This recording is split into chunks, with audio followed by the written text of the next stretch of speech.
Nahoye everybody and welcome. Konnichiwa, konbanwa, ohayo gozaimasu. Buenos dias, buenos tardes, buenos noches.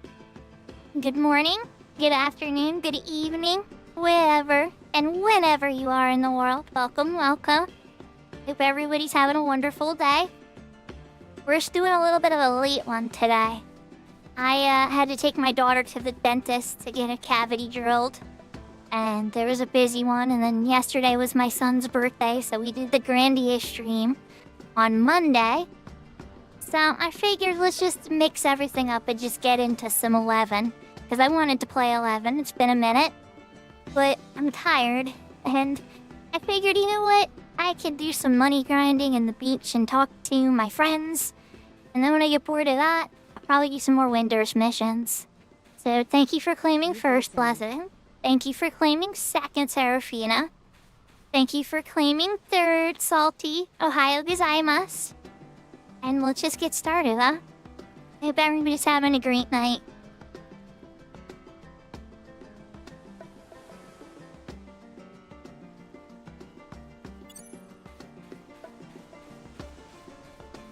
So I'm already here on the beach. Have some inventory. Have some gil. Have a goal. We got a visual mod this time to help. It's gonna keep track of my bucket weight. But I could still get absolutely nothing. Or I could be making tons of money. This is so random. Nahoy, Durando, welcome. Alright, so white sand to start's good. And that weighs 7. And the first bucket can handle 50, right?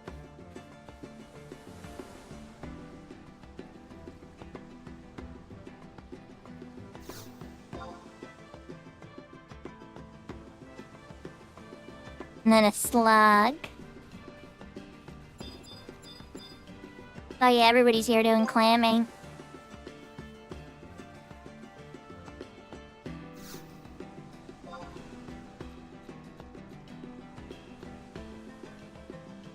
A maple log. So we're not getting worth a lot of stuff right now.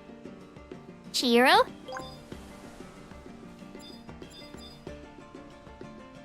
Ah. Okay. Let's see what I can come up with. I have a couple options. Yerby.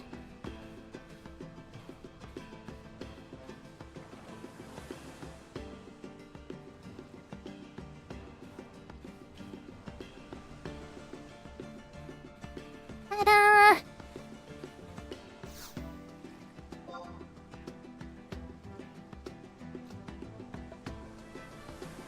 Oh, jackknife. Okay, so jackknives are the heavy fish. They weigh 11. And so they can really mess your bucket up if you're trying to play to get free level ups. Pebble. So now we're at 35 of 50. 34 of 50 rather. So this is like really a math and probability game. So now I'm at 41 of 50. Salty's teaching chat Japanese. I love it. And honestly, I'm sure a bunch of them appreciate the lesson. So I'm gonna dig one more time. But we're going to show... Okay, the kitty cat ears, we can do that. Nyam nyam. But if I pull another jackknife, this bucket's gonna break. So we'll see what happens. I got a crab shell. Okay, so now it's at 47 of 50. And the reason I wanted to do that is if you get it within 5 of the maximum bucket weight, she'll actually upgrade your bucket. And you won't have to pay another 500 gil to keep spinning the wheel.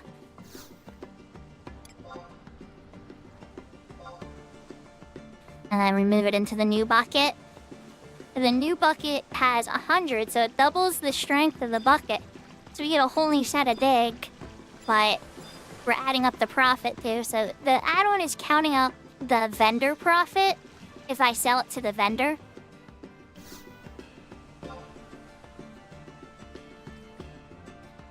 There's a couple high value items. We haven't seen any of them yet. You guys have seen me get one on stream, the highest value item, the ox blood.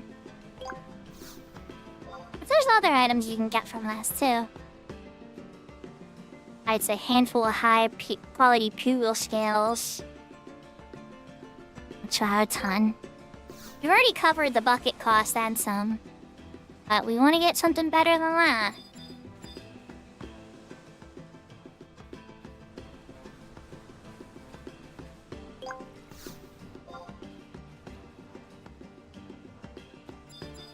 Crab show. I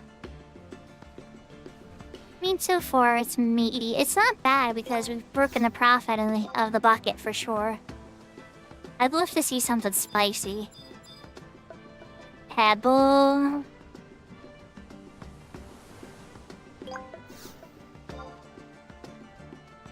Now I'll have to try this on retail at some point just for funsies. But apparently, you can take this even further in retail. And I'm gonna try to take here. Chow Shung. Oh, it had a little bit of profit. We're past 1,000 gil now in profit. I might go one more time, but if it's a jackknife, I'll be okay. If it's any more than that. Oh, good. Okay, good. So it's 95 of 100. So same deal's gonna proceed again. I'm gonna take it to her, and she's gonna upgrade it to another bucket. It's gonna have 150 strength. And she would do it again at 145 of 150. But at least on this particular server, it glitches out, so you can't do that. You gotta stop after your third upgrade. So I'm gonna take my third upgrade here. We're gonna run back. Thank you for the Hisomu. Hisoma?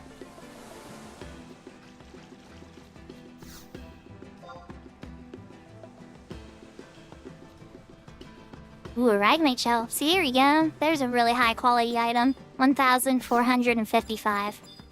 So that was worth everything I've pulled so far. Another shell shell? Alright. We're getting to the good money now.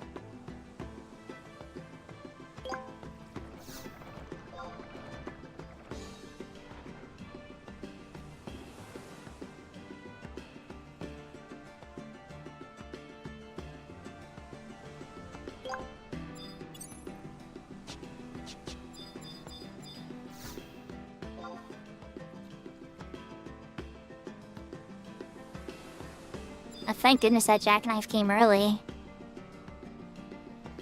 That would have sucked if I was at, like, the final stage. Vangal Clam, okay. Alright, so now I'm at 130/150.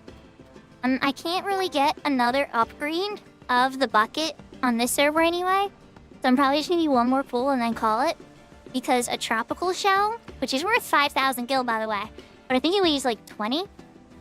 So that could wreck this whole thing, and I don't want to do that. So we're just gonna pull one more. Or we had a kelp. Oh no, I'm just gonna go trade it in. And take all those items. And get another fresh bucket.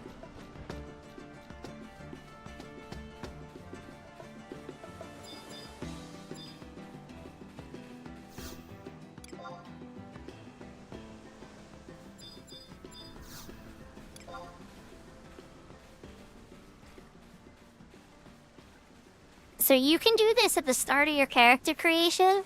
Oh boy, this thing's about to go kill something, isn't it? Who's it killing? Who's it killing? This person. Okay, I dreamed that. I'm like, somebody kill that from the weaker player.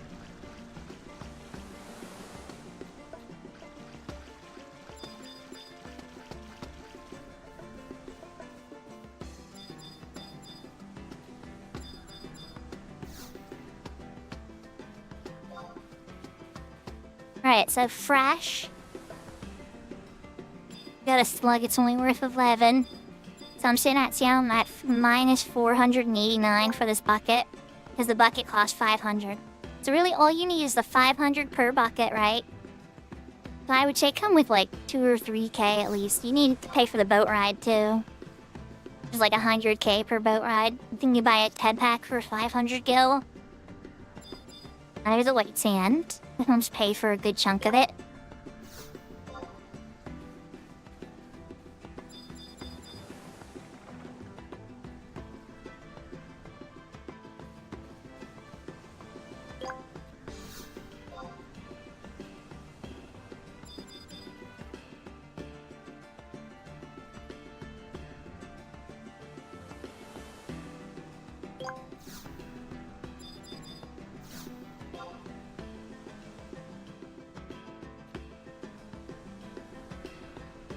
Bro.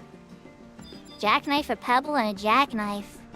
I want to pull one more, but I'm a little nervous now. If I got a tropical claim, I'll spill. Not that it's very valuable anyway. Yeah, same thing. The bucket's kind of a washer, you know? I'm minus 105 anyway. So I'm gonna pull. Just try to get the upgrade, but we'll see.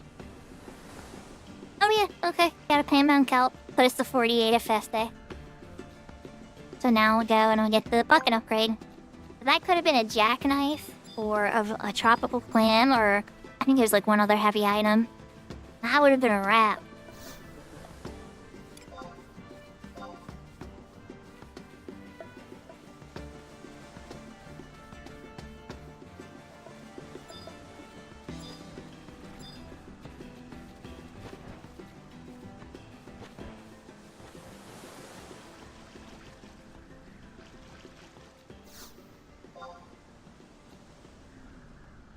So in case people are kind of curious what I'm trying to do, the O-Hat, they want to run the O-Hat on the weekend. I would really like to have an O-Hat pop. It's not really a must-have for my white mage. Because, like, you know, it's melee stuff. But I still want it. And it's like, if I play any other job, it's super useful for the other jobs, too. It's super useful for my white mage when on melee. And it's not like treasures of Ottergons out in the Walmart curbins around, so... Ohio gozaimasu, Tokido! Hope you're having a good day. Beautiful morning.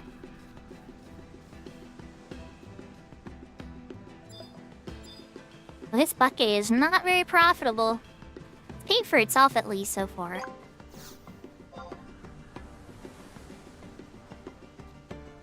And the jackknife. Do I go for one more dig and risk it? Would it double jackknife me? Or is this a tropical? I'm gonna pull one more just to try to get a free upgrade.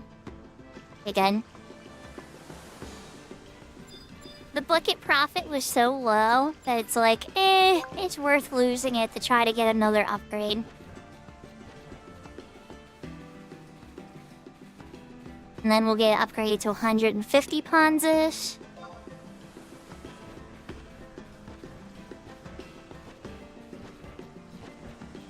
Now the one thing on there that says a suit of goblin armor. And then there's like goblin mail too. And other goblin stuff. That's stuff you can actually sell in the auction house. The vendor doesn't pay anything for it. But the auction house does, because crafters will descent it. Jackknife, right up in the beginning. At least you came early, Mr. Jackknife. Is that a tropical claim or an oxblood? Another jackknife, oh my gosh. Back to back. It's kind of scary. I'd really mess a bucket plan up. Mongola clam, okay, okay. Not the most profitable bucket, but hey. It's not a waste now. Another jackknife, oh my. Okay, one more pull and calling it. If it's a tropical claim, it's over, but I don't think it will be. It's another jackknife, oh my god. Well, she's gonna offer to upgrade the bucket. I'm gonna have to turn her down to not get the glitch.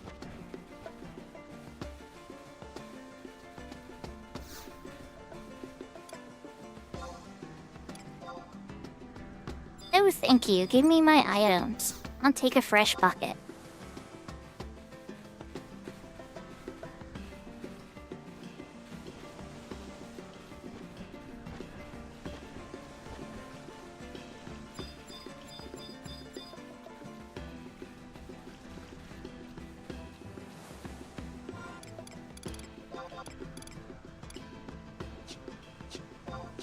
I'm trying to trade it. Alright, fresh bucket, what we got? Shall show. So when I start doing the Winders missions, I'm trying to figure out how far I would go. But then again, I don't think I even remember how hard the Winders missions really even are. And I want to use a mission that gives the portal charm too. The Vangala Clan. Nice.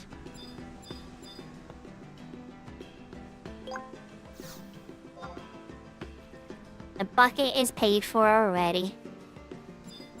Another shell shell. Okay, this bucket's cheap. You know, it's got some good stuff so far.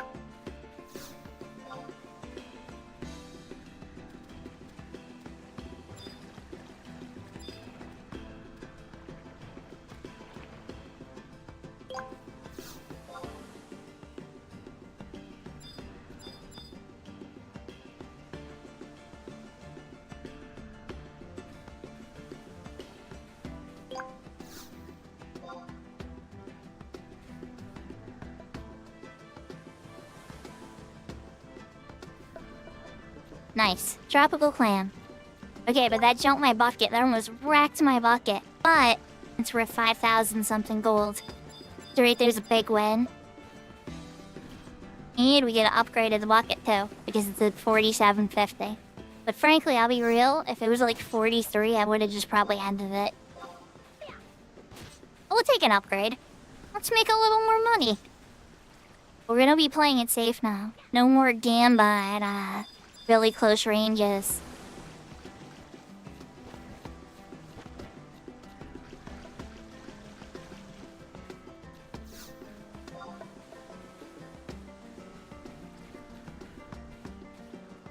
Thanks for the hydrate, Sarah.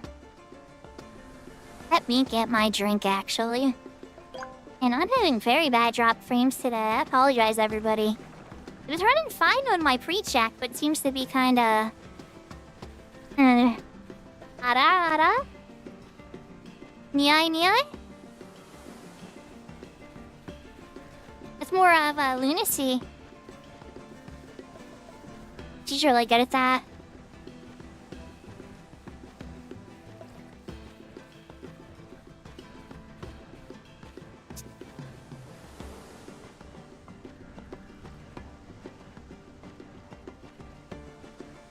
Yeah, Grave Peeper.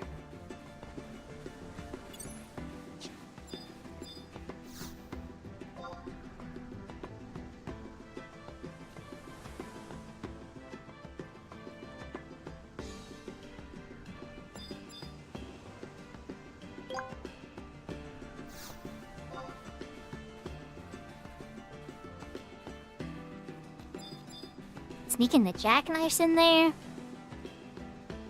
Yeah, so we're not gonna play very hard with this bucket. Once it gets like yellow, I'm out. Or like once it's within 20. Mangala Clan. Yahoo, Quistis, welcome. Yeah, just doing some claiming before I go a little cuckoo. And then I want to work on some, well, I can do one more pull.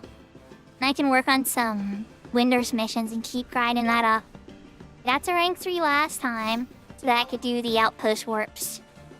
I need to keep chunking away. Ooh, Vangala Clam. Okay, let's just call it on that book. Because if I pull another tropical clam and break this, I'm gonna be so sad.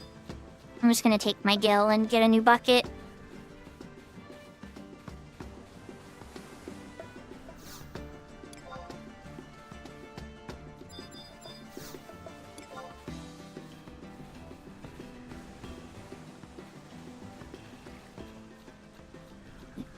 Don't get me wrong.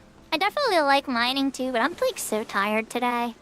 I just wanted to talk to everybody. I was like, you know, I just want to get on and just kind of like make some money towards the optical hat. And maybe I can just talk to people. I was gonna just do it solo and just kind of like watch other streamers. Like I was watching Looney for a little bit and Coffee and Cures, and I said hi to DA. He doesn't know how I am. I pop onto other people's streams a lot. And I was like, I told everybody I was gonna get live on Wednesday. So let's do it. Let's do it, even if I'm a little tired.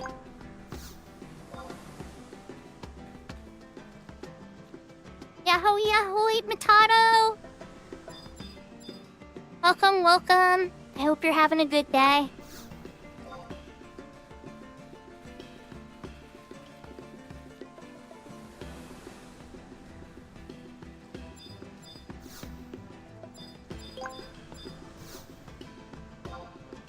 A night at this point, I think, for you.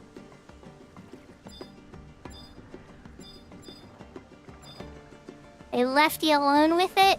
They gave you the key and they said, it's yours, kiddo. Not that you're a kiddo, but you know what I mean.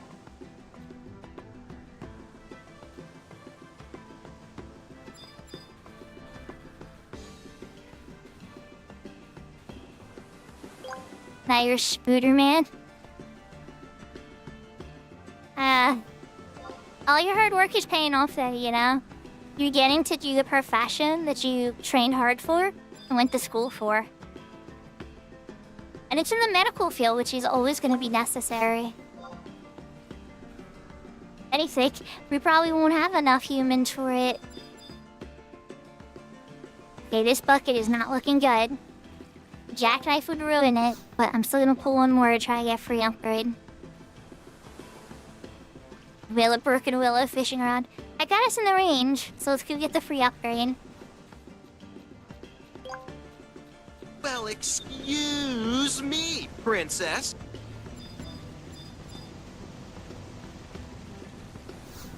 Well, I needed the upgrade, blessing.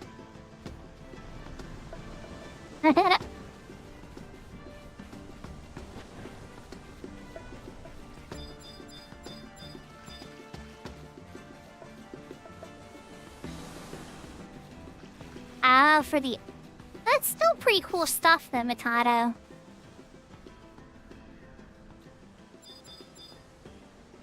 Like, I got to finish this code today I've been working on for logistics. And I had to rush out because I had to get my daughter to the dentist. But I didn't get to show it off to my boss yet. I'll show her tomorrow. I was pretty happy with it. It's gonna save me more hours than... Oh my gosh. I can't even begin to imagine how many hours it's gonna save me in the future because we're implementing a new domain. And they're like, so we need you to decide where and when things are gonna get sent out of this domain and how to save our company the most money for every single fulfillment that we do. And I was like, well, wait, you mean for like every single product we ever sell? And they're like, yeah, that shouldn't be a big deal, right? And it's just like, oh my god. So, I wrote a basic script, and I kind of built off of it. And I'm pretty happy with it now.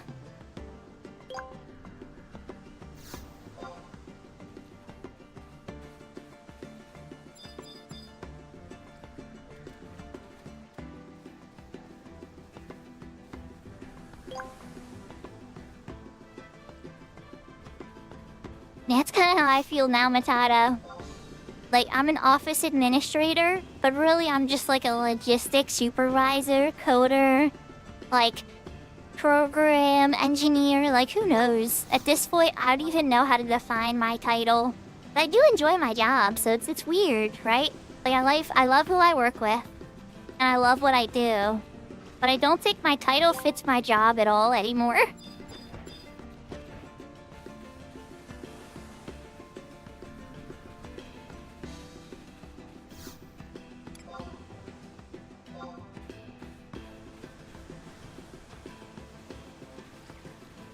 Alright, we got to the third upgrade. This bucket is not looking amazing.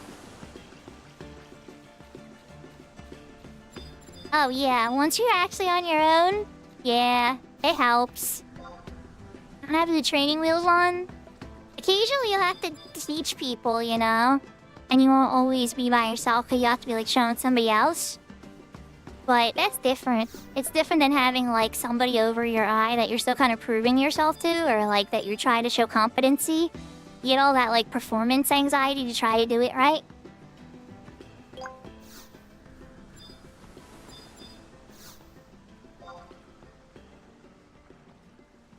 Like, nobody with any sense wants to seem like an idiot in front of their boss, you know?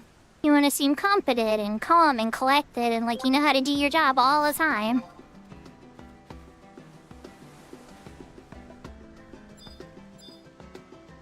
Yeah, well, you know, you're probably getting to that point where it's... I've noticed, like, at least in my latest job, it's a lot less of that. I think when you finally find somebody around... like, that actually start to trust your judgment on stuff. Like, at least trust that you're gonna get a job done. Like, you don't have to be super smart. It's more about being, like, reliable and people knowing that they can trust you to get the job done. Yahoo, yahoo, Hung Solo! I see you all the time in other chats and in the game. Welcome, welcome. And your boss shoots like he's needed? Oh my gosh. Yeah, you're playing 4D chess over there. Yahoo, yahoo, Xkeep. I hope you're having a good day. We're just making some money. Then probably some Windows missions. I don't want the clam upgrade. Just give me my items. I need a fresh bucket. Ballista? Oh, that would be fun.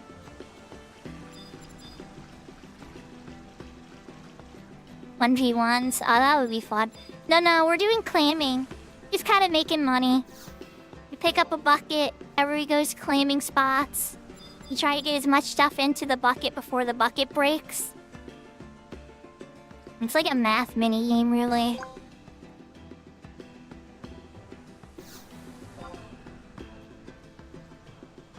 Like, for instance, alright, so I just pulled 2 items so far. The one was worth 1 gold, and the other item was worth 100 gold. And the bucket cost 500 gold. But it can only hold 50 pawns of items, and now I have 13 pawns of items in weight. So you kind of just keep grabbing stuff until, you know, you're happy with the amount of gold that you got in the bucket. But then the minigame gets more evolved because the bucket can be upgraded if you get it close to its maximum weight. Within 5 ponzas. Oh, there you go. Yeah, I didn't realize it was this controlled. I always thought the bucket upgrades were random. And then I finally got the FFXI clan thing working properly. I guess I never really had it working properly on my screen. And I'm like, okay, so I really tried the one time I love stream. And then, Big Door actually helped me too. And I wound up finally getting it working. And I was like, oh, okay.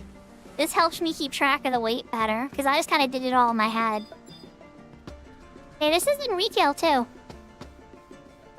You have to go out to Puranuguro Isle. So you have to go to Bibiki Bay. And then take the boat out. But the boat goes to a bunch of different areas. So you want to make sure you talk to the Mithra. And then make sure that it's going to the Puranuguro Isle. And then the most important thing is you want to make sure you have a ticket, right? Because you could be out there, the boat, like, on it, and it'll start to ship out. And if you don't have a ticket, they will kick you off and you'll zone back into the aisle. Like, what? What just happened? It's happened to all of us at least once. Yeah. Yeah, so I've come here for Brenner. Brenner will take you to a special version of this zone, which isn't quite Ballista. Here's in Upper Juno, there's an NPC. I don't know about this server, but on retail, there's an NPC in Upper Juno, and you can rent the zone.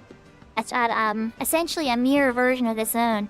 And you can do team events or 1v1s. Oh, it's great. But yeah, right now I'm playing on a private server called Horizon. And it probably has like 2,000 people in it. Let's see how many it has on it right now. Yeah, 2,092. It's usually around 2,000 to 2,500 players. And I'm grinding for Gil because, unlike my main on retail, which is Wretch, okay, maybe not Wretch, there's people way richer than me. But like, let's just say doesn't have any fears of Gil problems. This character, in the 75 cap private server, definitely does.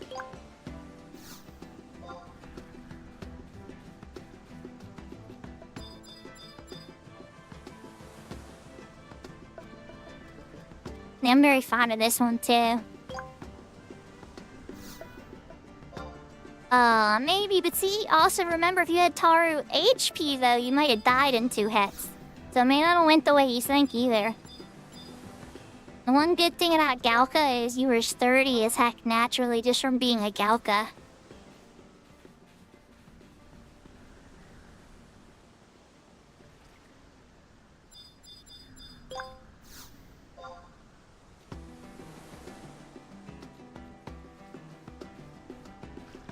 Ooh, that is a risky bucket grab. Okay, so I'm at 94 of 100. I'm not gonna pull again.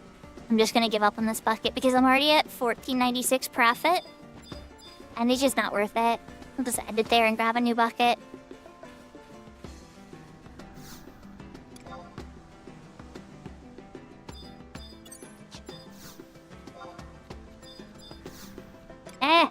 The wrong button.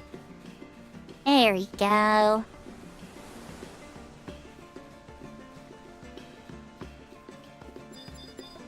Yeah, being Galkas, you know, Tarutarus and Galkas, it's a choice. You know, they have strong advantages in one way and strong disadvantages in another.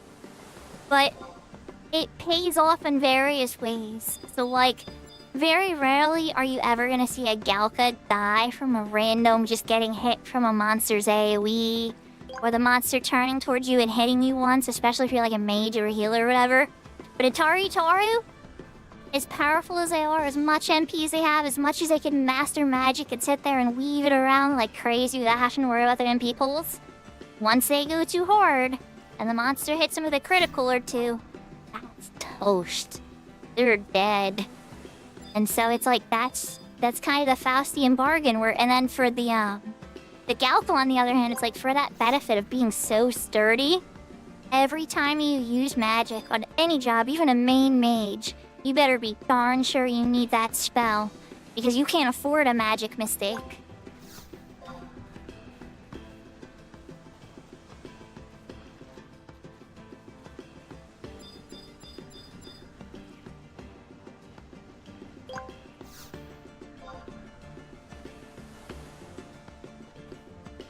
Now you get like pieces of gear to make it a little bit better, like the astral rings. Like, I have the astral rings for my Hume too.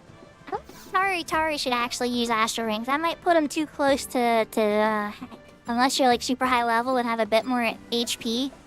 But could you imagine like a level 10 white mage, Taru, with double astral rings? That sounds like... It sounds good, but it also sounds incredibly dangerous. Alright, you got to 46 of 50. Let's get that bucket upgrade. Still well under profitability on this one so far. RSE Astral Circuits. Yeah, it's all good stuff. So I have the RSE on this character. I farmed it all. Had a little bit of help from people too. I didn't remember if Kirby was the one that helped with my last two. I think it was Kirby. Either Kirby or Maple. Kirby and Maple like helped with like 90% of the nighttime stuff. And then like the long grindy stuff, me and DA did a few of those with like skill ups and breaking of weapons and weapon NMs and stuff.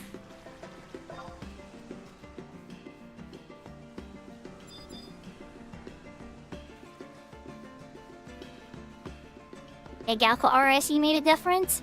I'll have to review it again. I'll be honest, I don't think I've ever farmed the Galco RSE specifically. The human female RSE I'm very familiar with. And then the Taru and the Mythr ones I've seen a lot. I don't know if I've seen a ton of the Galco one, but I bet you it's pretty good. Ooh, high quality crab shell, let's go. Also a valuable item at 3203.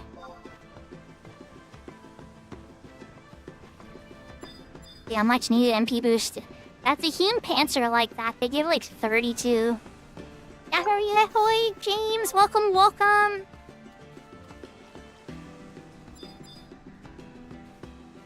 We're doing the money grinds. And then once he drives me absolutely crazy, I'm gonna do some winders.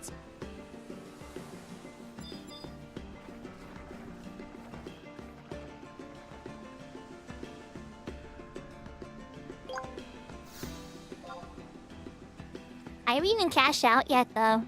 One thing I have in 60 inventory slots, it's kind of nice. Ooh, I want to play with fire? Nah. Yeah, let's not play with fire. Okay, we're switching to the fox ears. Alrighty, Serafina. Give me 1 second.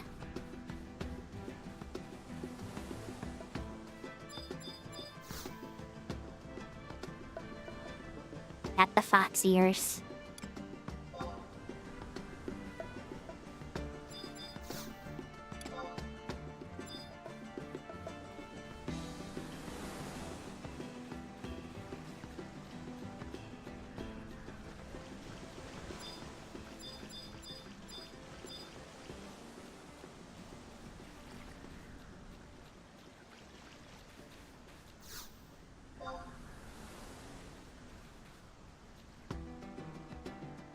That's a good start. Always love to see some white sand at the beginning. I am gonna hydrate again because I am very thirsty. It is a busy day.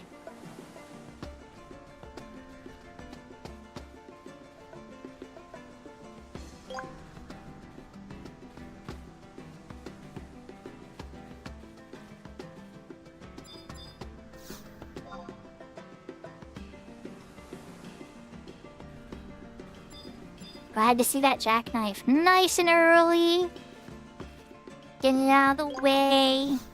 Now the bucket's actually paid for, so we're in good shape. Got another jackknife? Oh my.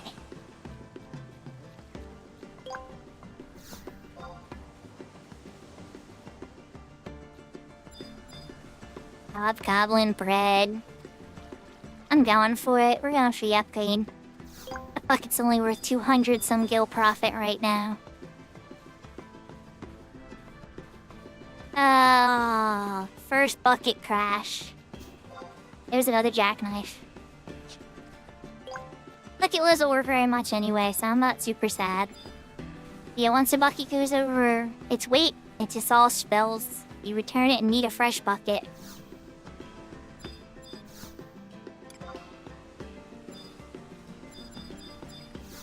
That was profitable. I was not very happy with that much. That wasn't very much profit.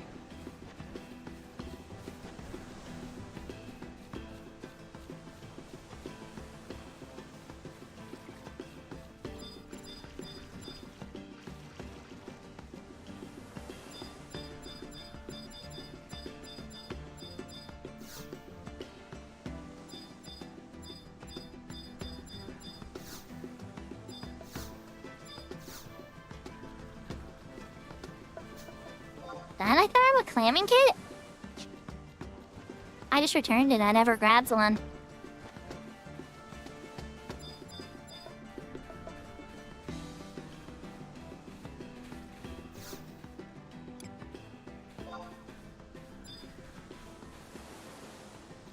Yeah, people love the ears, Questus. The first day I got them, I must have switched between them like 7 or 8 or 9 times. They did fun. I was glad they went all over the place. People were having a lot of fun with it.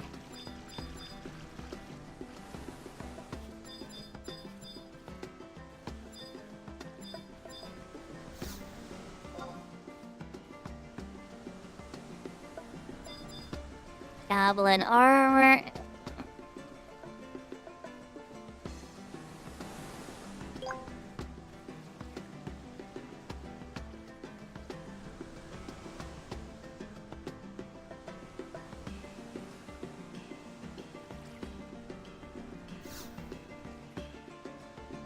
Yes, the event is Evergrave. I wish I had good salty. I still appreciate the Hisuma.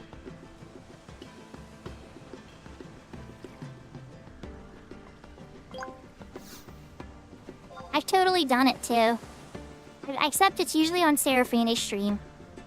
I'll have like Seraphina and then like Mooney loaded. Those are always difficult days. And then I'll be like sending messages to both of them. Yahoo yahoo little rapture. Welcome, welcome. Well, high quality crab shell. Alright, now we're in the money.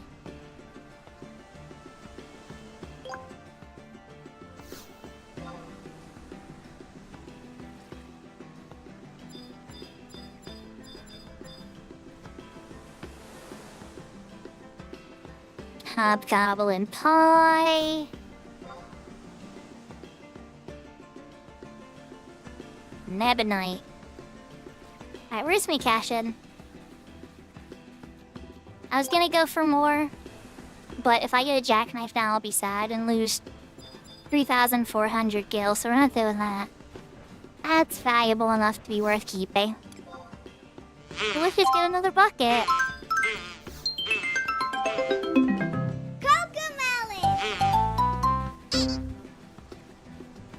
Cocomelon.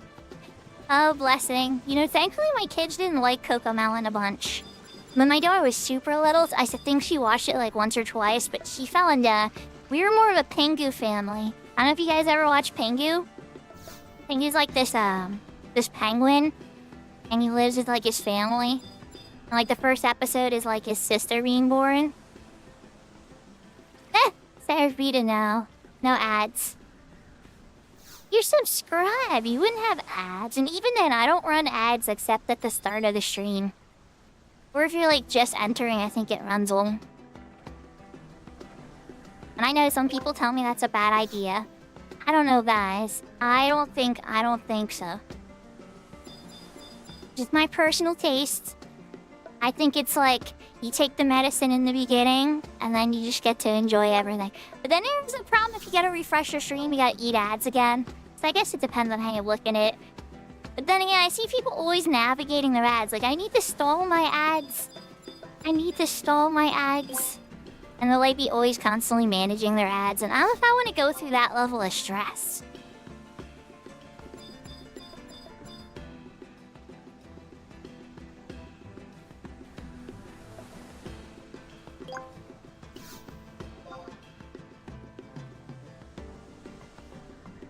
Your Agnite shell, let's go!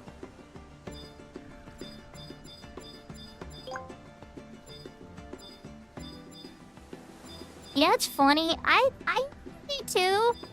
But sometimes, I don't know. I've been very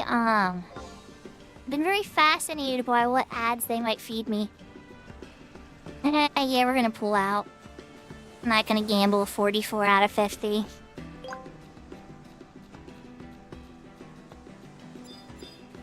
Well, apparently with lots of distractions, Matata. A lot of people have, with ADD, ADHD and stuff. This was the pre-streaming era when you got about 5 minutes of entertainment and then 10 minutes of commercials. And then another 5 minutes of entertainment and then another... Okay, I'm being negative. It was more like 10 minutes entertainment, 5 minutes of commercials. Like, I didn't feel like that as a kid, okay? I felt the opposite.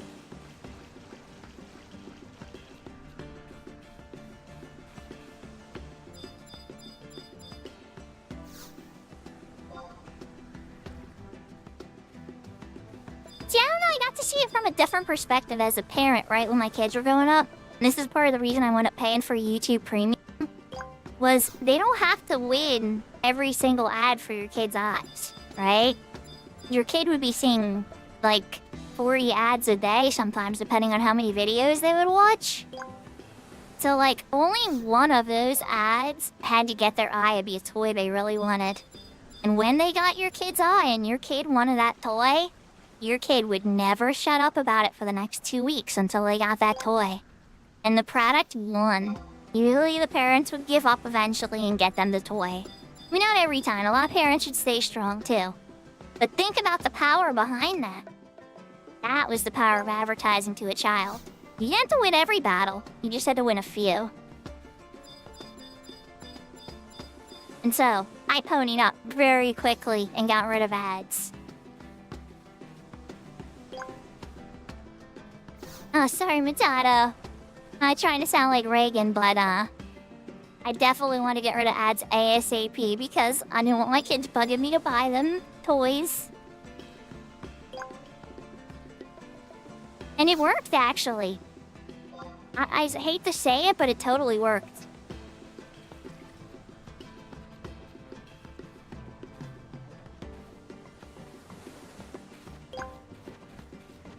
Like, instead of being like toys on commercials.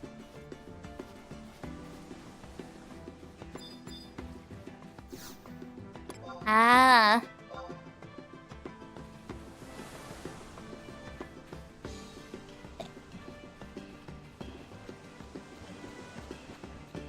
But like, instead of hearing like, oh, I need this particular thing or this thing, oh, where'd you hear about it? Oh, I saw it in a commercial for Michu Bad. It'd start being like, instead it would be like certain influencers they really loved. They want like t-shirts and merch from certain shows and stuff that they watch and people they wanted to support. I hate to say it, but I actually like that a lot more. I like being able to support small-time creators and stuff. That felt a lot more fulfilling than buying like... I don't know, I guess because you're still at the same time you're kind of getting the same thing. Usually like a low-quality item that's made in like mass in a factory or whatever. But at least like some of the money was going to somebody that really benefit. Ooh, petrified log. This is turning out to be a very profitable bucket.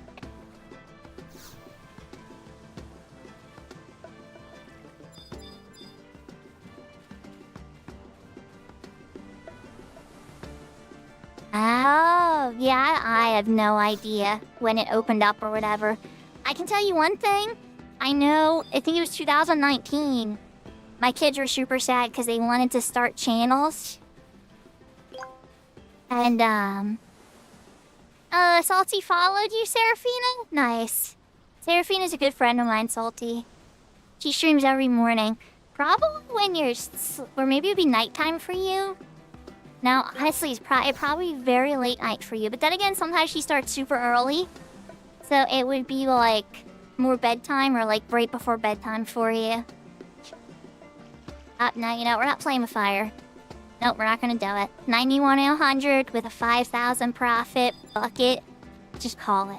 Jack and I's not gonna ruin this today. You know, though, Matata, one thing, and maybe Salty could clear this one up for us, but I always heard that advertising was a little different in Japan even, too. Like, I heard they had these, like, loud, like, I don't know if they're buses or trucks or whatever, but they'll, like, play advertisements loudly as they drive through the street. And, like, I don't know if this is true or not. This is just something I saw on a video, and I was like, is this a thing? Like, are there, like, little they do? Oh my gosh. Yeah, that would drive me crazy, I say. Like, is it like once an hour? Or is it like all the time?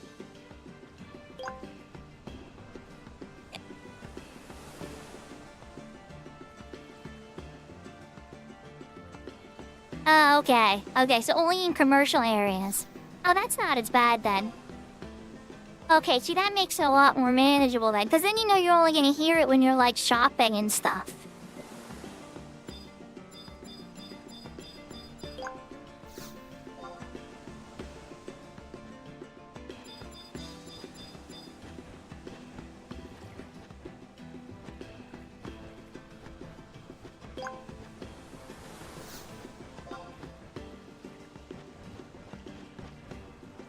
Ooh, another high-quality crab show. Let's go.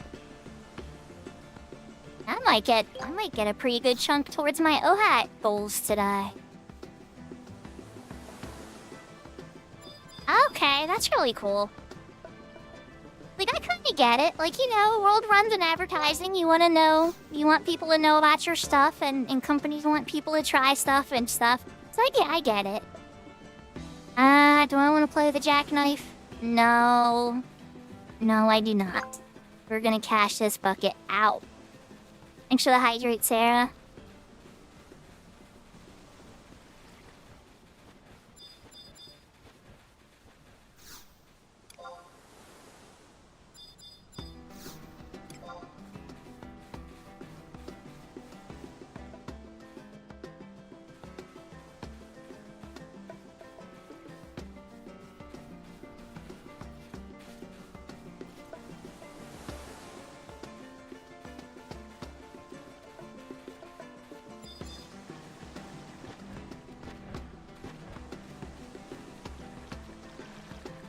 Yeah, there's certain stuff that like I would love.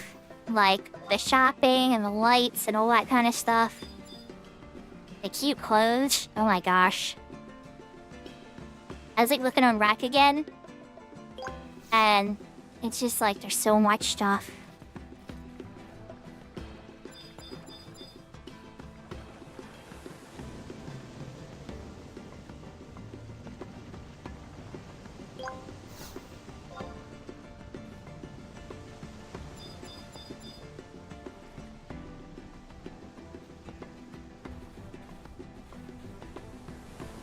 My big thing would be like, I probably wouldn't want to drink very much though. Cause like, I wouldn't want to embarrass myself, you know? If I embarrassed myself, I'd be too embarrassed to ever go back. I'd be so sad.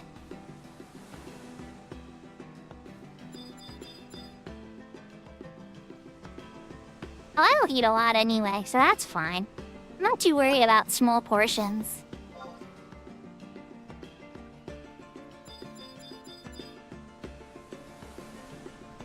Sometimes people actually wonder if I ever eat. It's some of my friends will tease me. They're like, I don't ever see you eat. And I'm like, I eat small amounts and I usually eat pretty quickly. Oh, for sizes. Oh, yes. Oh, yes. Yeah.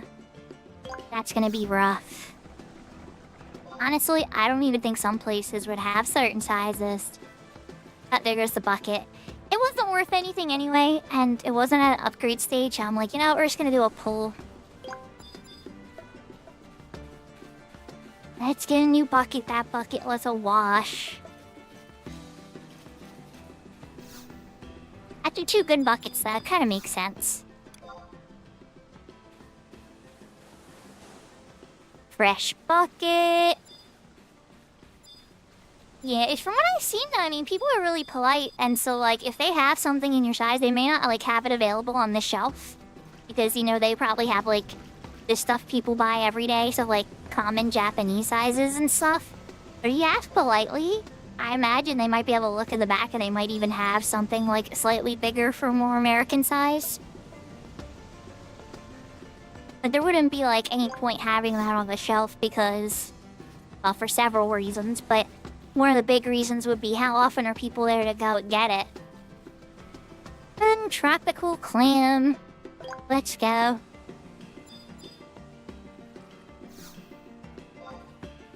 Yeah, well, I mean, everybody's polite in general in public, right? I mean, well, okay, I take that back.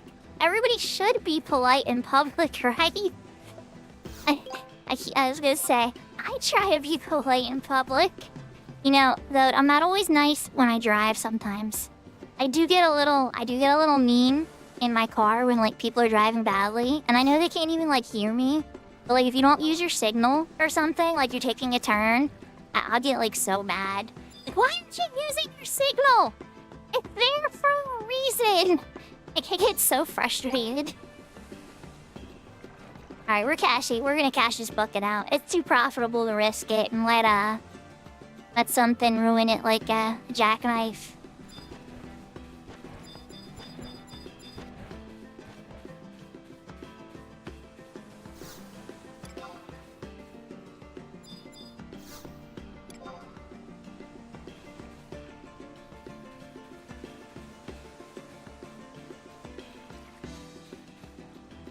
I don't know what was going on, but today, so when I drove my daughter to the dentist, I don't know if it's just because I was driving to a further away place I don't normally go to, but there were 3 car accidents and 1 car pulled over by a police officer, and it slowed down the traffic to a crawl the entire ride.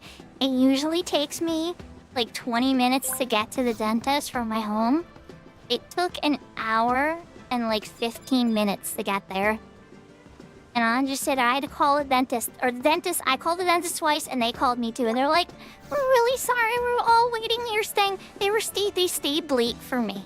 For me and my daughter. They stayed open late just so they could finish my daughter's work. And I was like so appreciative. We're like leaving and the lights are out and everything. I like felt so terrible. But at the same time, like they knew the traffic was really bad too. So it was like, But I'm so glad that it got done. I was even telling her as we got close, I'm like, we might have to reschedule this because, like, I don't think they're gonna stay open. And, it worked out in the end, but, I thought we were gonna be not in a good position. Are we going for a third jackknife? Are you gonna ruin this bucket? It's already not worth anything. Goodness of slug.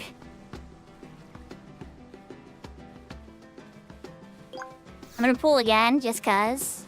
But the odds are it's going down. Oh no, okay, we get an upgrade.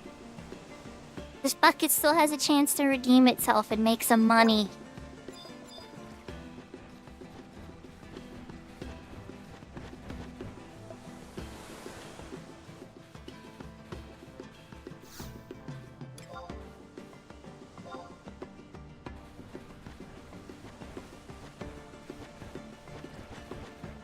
Bucket upgrade complete.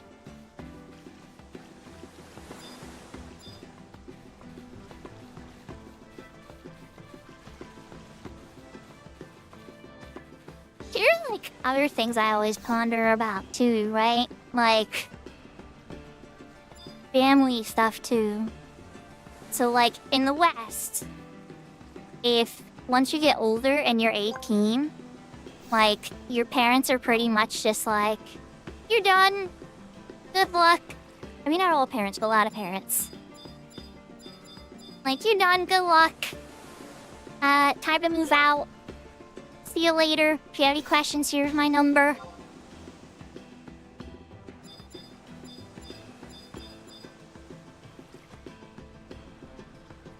Welcome back, Serafina.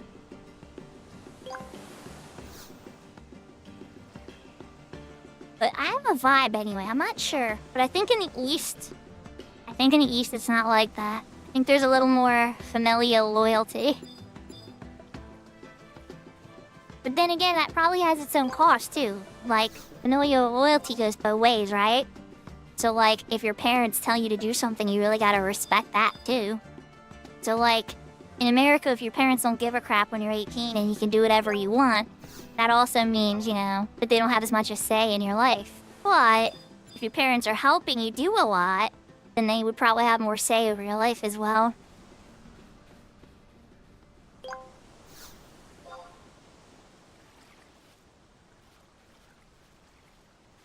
Ooh, this bucket is risky. I think I'm just gonna cash this bucket out.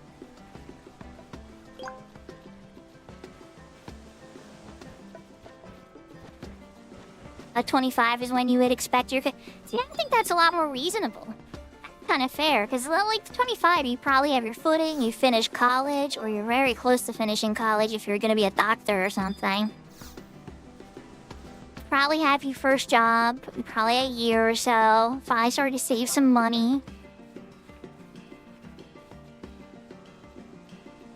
But yeah, if you're living in somebody else's house, yeah, I mean, even if you're not their kid, yeah, if you're living in somebody else's house, you are under their rules to a degree. And should respect them. Even if you're, like, renting, you gotta do that. Like, I have a landlord. I'm not gonna, like, disrespect my landlord's property. Like, yeah, it's my home, but at the end of the day, I'm not gonna do something to, like, ruin his property that he owns. That would be bad for him, that would be bad for me, so there's just, like, common sense courtesy rules. And Yahoo, Galen, yeah, I'm working on some claiming. I said I would do this until I went crazy, and then I was gonna work on Winter's missions. I've been trying to save up gil for the OHAT.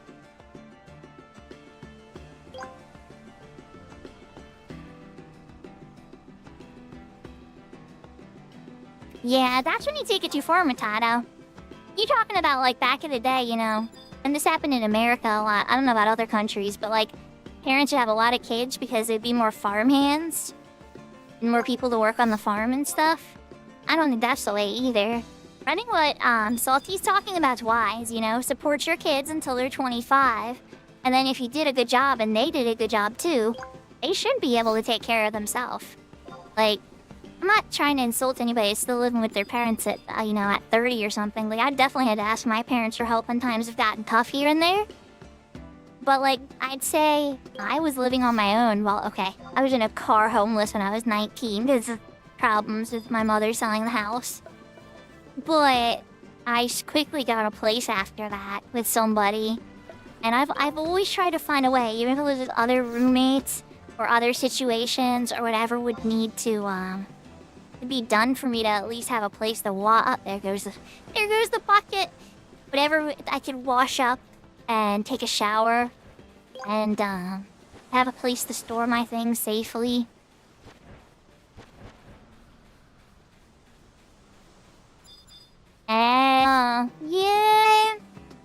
Yeah, I see some of that.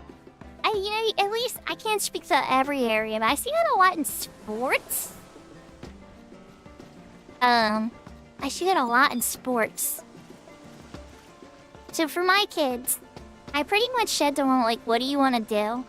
Like, I ask them this all the time, too. Like, what do you want to get involved in and stuff? And, like, what sports you like? You want to try to learn to ride a bike? Like, that kind of stuff. And I try to support it as best I can if it's, like, financially viable.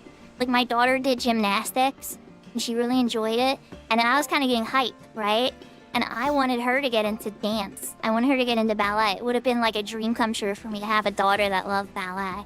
But she wasn't feeling it. She didn't want to do it. She's like, I like gymnastics, but no, I'm not really feeling it. So I just let it go. You know, it's like, would I have liked it if she did that? Absolutely. But I'm not going to press it. Like, it's her life. I want her to be happy and find the joy in the things that she does.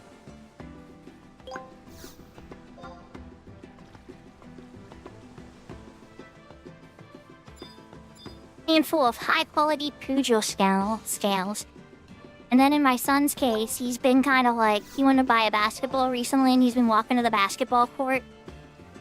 And that's cool. Like, basketball is never my thing. But if he's liking it, that's cool. I really like that. Then he plays a lot of video games and stuff too, you know?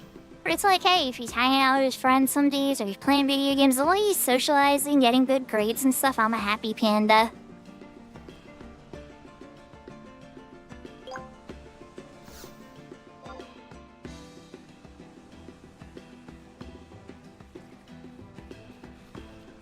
I think I gotta cash this one out. Yep, I gotta cash this one out. Yeah, well, you know, like, Matado, remember that, like, so I was raised in a heavily religious family, you know? And so, like, my parents, not both my parents, but my mother, I love my mother, don't get me wrong, but she was heavily in a lot of the church, society and stuff. They're always trying to push, like, a certain standard of living on you, and how to live godly and everything, and how to live a wholesome life. And don't get me wrong, I like being wholesome, I like being helpful, I like bringing light and harmony to the world and being positive. But there kind of like a certain package of judgment that kind of came attached with it. About like the afterlife and stuff that I found inherently uncomfortable. About like judging how other people live their life and whether or not how that falls into like how they'll be judged in the afterlife kind of stuff, you know? And that kind of got in territory I didn't want to like judge others on. I just wanted to like live in harmony with everybody. And it's like that kind of gets in the messy noise and stuff, and it's like, hey. So I take the really good things that I learned from the church, and I try to keep those, and I move away from the bad. And so when I had my own kids, I was like pretty honest with them about like the world's got a lot of adventures and cool stuff, and just try to experience what you can, be productive, share your light, never underestimate the power of your voice. It can be used for very good things, but it can be used for evil too. Never underestimate it. Like, you can raise somebody up with your voice, but you can tear somebody down too.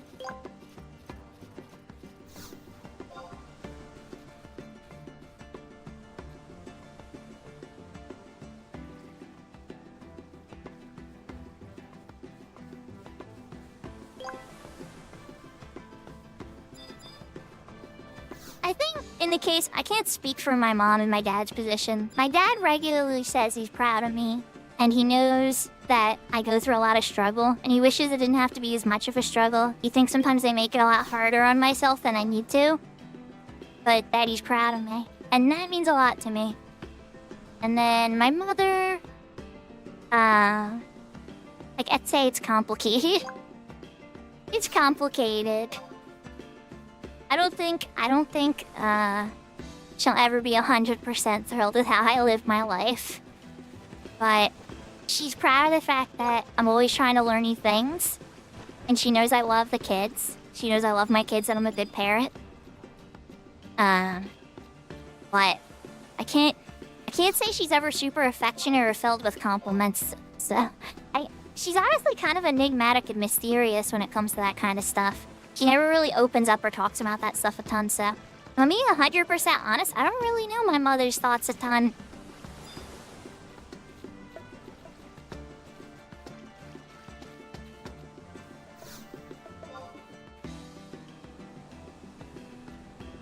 I guess I got my openness from my father.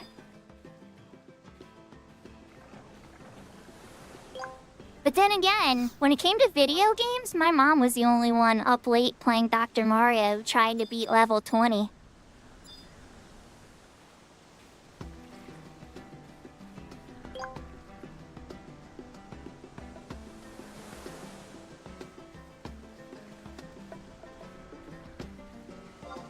Yeah, I definitely got bits of both of my parents in me.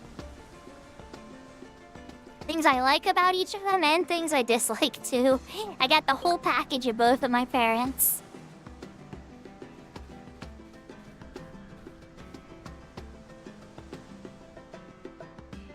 Yeah, well, that's because you took the values that you liked from it. It sounds like, Matado.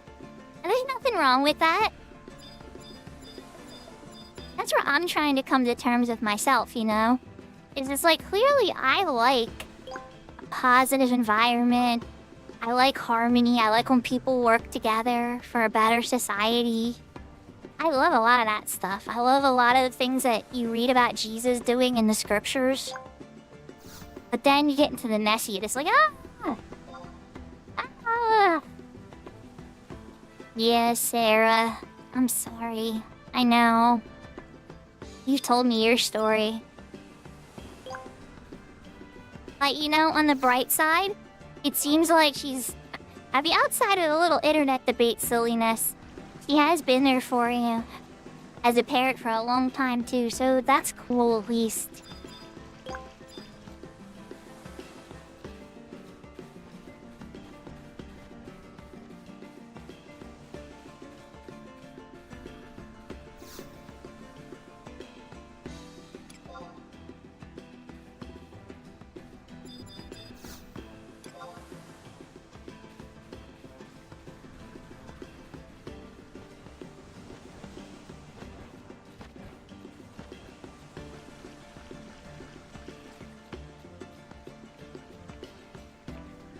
Oh, like Creflo Dollar and stuff, Matado?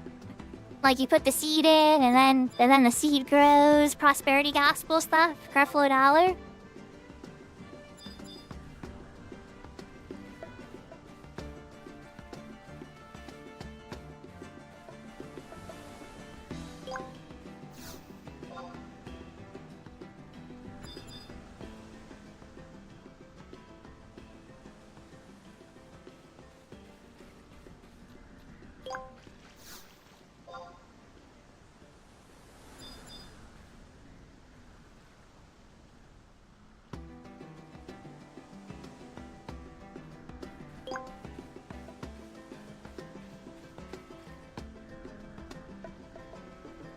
Oh.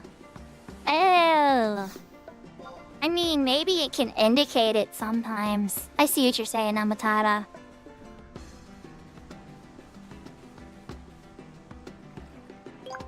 If the world hates you, remember it hated me first. There's a lot of wisdom in that one. Why can't I remember which gospel that's from?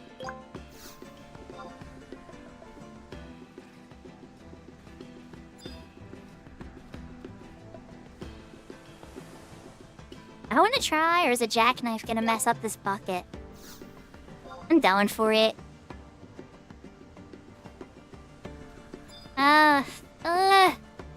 Double or nothing, jackknife mess up the bucket, it's not worth a lot anyway.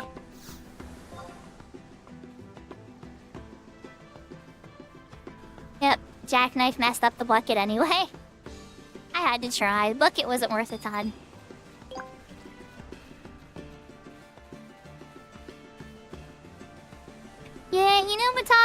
at the end of the day, that's what I was gonna say.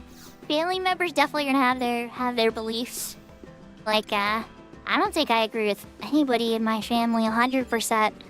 I'd say at times I'm closest to my brother on stuff, but even me and my brother disagree a ton. It's probably not online anymore. But Terry's a podcast of me and my brother for like 10 episodes debating the world back in like 2016. Not debating everything, just kind of we were talking about games during some of them too. But like some of it was kind of taking in like how the world was going, what was going on in the world, and being new parents and stuff.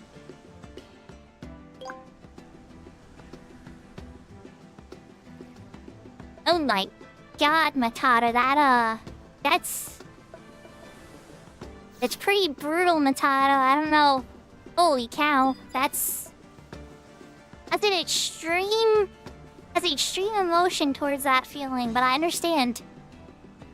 Holy moly, though. So, like, at the end of the day, I think, and maybe I can't speak for your parents this time, I can't read their minds, right? But if I try to take the religious part out of it, right, and I just speak from, like, a parental perspective, I would say... Oh goodness, how would I word this without sounding like them?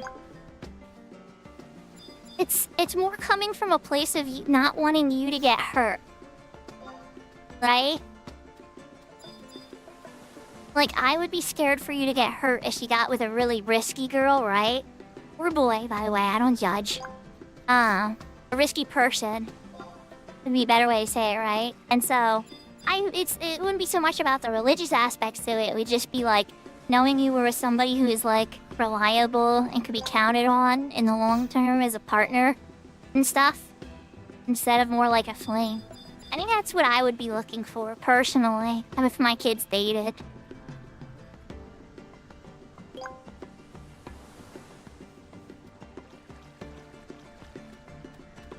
And yeah, what Graves saying is right. That's the truth. What Graves saying is the actual truth. What I was saying is the parental perspective.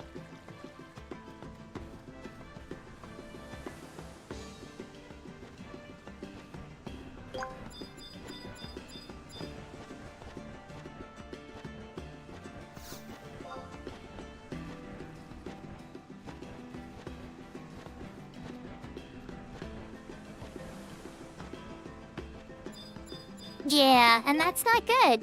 A good parent really knows their kid and their kid's needs. Am I gonna gamble? No, we're not gonna gamble. Let's just cash out. Already got some meat jackknives ruined. Let's cash this out and grab a fresh bucket. Yeah, at the end of the day, they should try to just trust you. Try to figure it out. I think... Also, remember, there's like all these articles, Matao, about like low birth rates. Birth rates are at like record lows. Nobody's getting married and having kids anymore, right? And so like old people, they get scared. And then parents get scared for their kids, like wondering if their kids are ever gonna like settle down and start to like, you know, progress the humanity a bit more. But then it's from the young people's perspective. The young people are like, I'm scared of the direction of the world. Why would I want to continue things? And so it's like this constant tug of war, right? From my personal perspective, when I found out I was having kids, I was scared at first. But then it was like there was this deep sense of purpose, like, oh my gosh, I'm gonna be able to raise a person. And just like this sense of duty overhit me and swelled over me. It's hard to describe, but then I was really happy because I felt like there was something more in the world than just myself.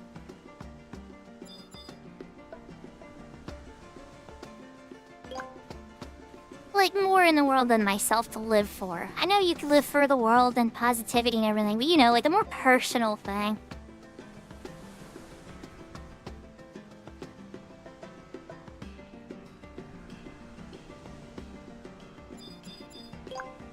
Nah.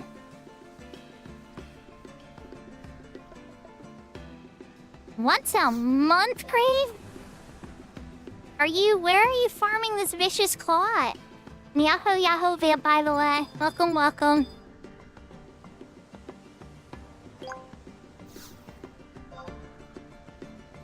We're doing our impression of Dr. K today. Talking about deep emotions and sorting through them and processing being raised in religion and trying to still be a good harmonious person in society. Ooh, there you go. I'm in the bucket range to get the upgrade.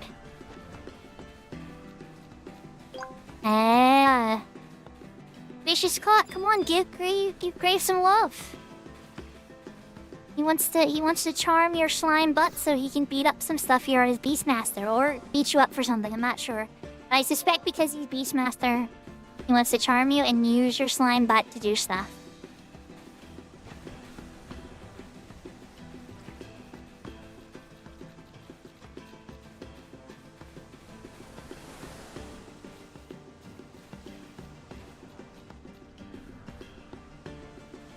I don't have a dragon form for a dragon farm. I have Kitty Cat, I have Bonnie, and currently I have the fox ears, because Seraphina asked for those last.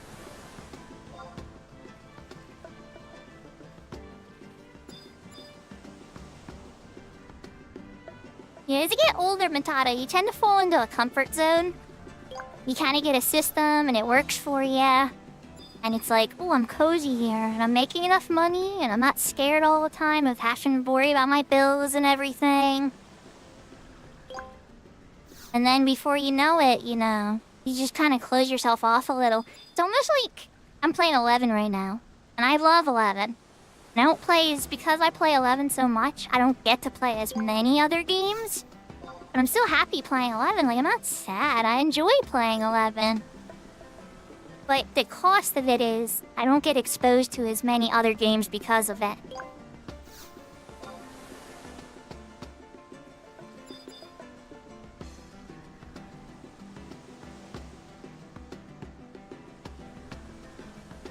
Sarah's like that Monsters Inc. secretary. I'm always watching Vampire. Always watching Vampire Wazowski.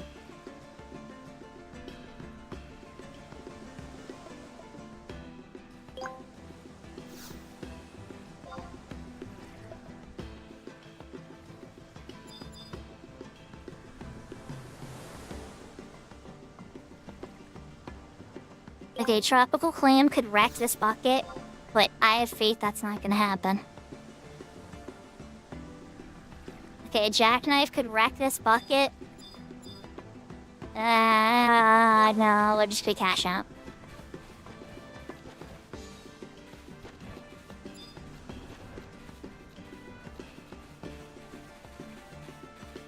You always feel like somebody's watching you?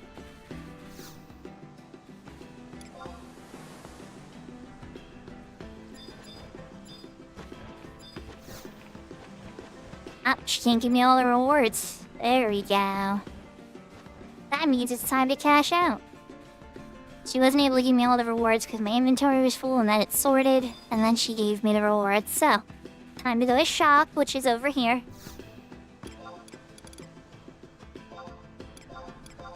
Let's cash out. Alright, so currently I have 43,678, which means I did a lot of buckets. Let's see where I end after I sell everything. Not selling Shinobi Tabi, no, no, no.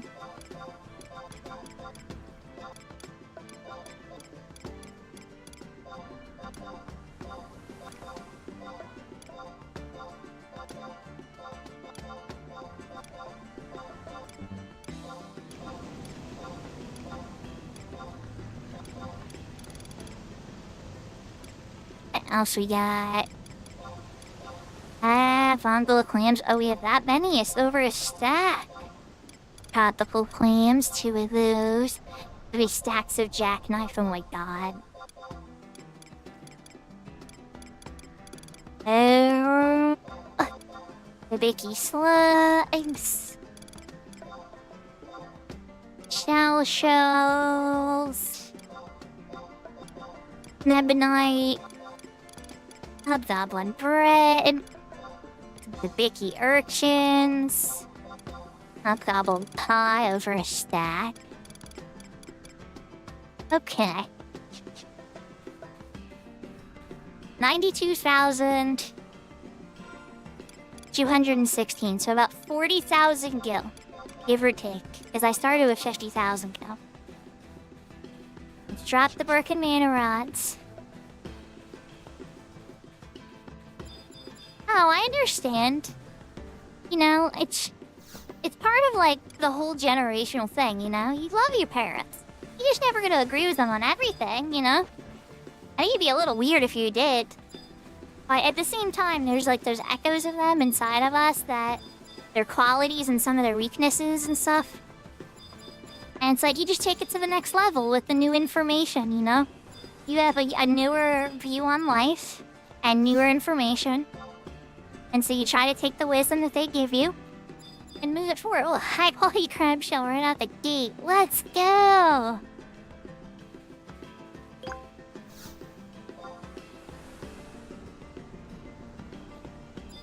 Look at that Titanicus shell. This is proving to be a very profitable bucket already. How long have I been claiming? An hour and 26 minutes. My rate is not very good for Gil. That means I've only broke about 40 to 50k, which I guess is average. I don't know. What's average for hour of farming for claiming? I've never really done it so regularly for profit until recently. Just because it's kind of like something I'd usually fall asleep with. Now the math minigame is enough to keep me awake. It's like, oh, I can do calculations and try to figure out if the odds is if I should keep going or not.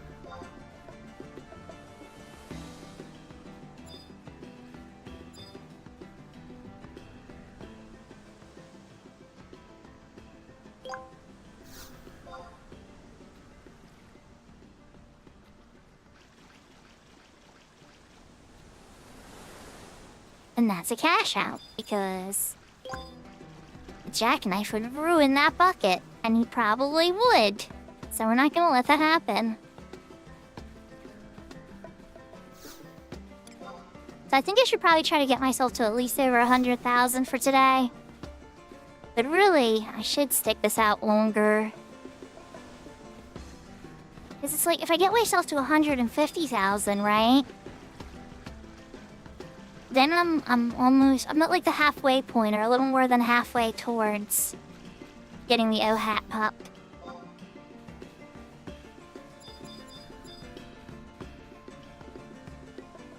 Plus, I owe you guys to keep me company, right?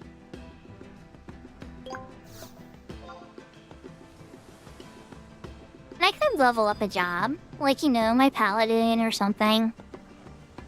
Big Door wound up getting all his jobs to level 20. That's wild. Good for him. I'm glad he did.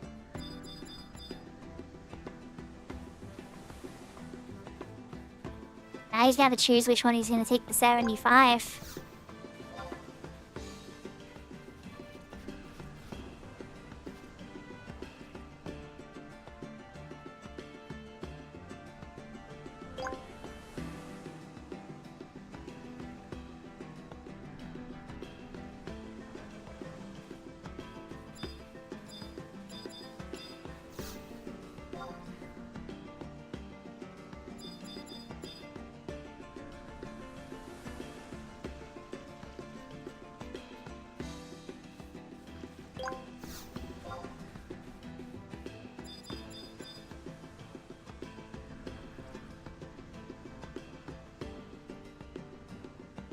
So how's everybody doing tonight?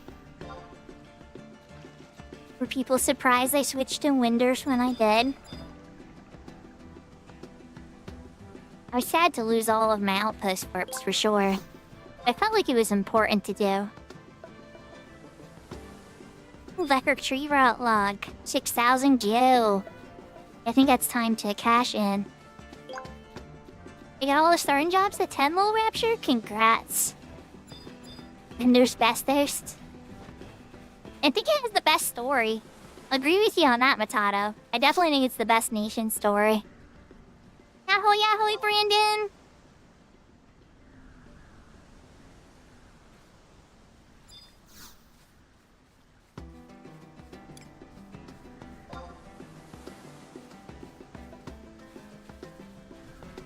I'm glad to hear you're doing good, James.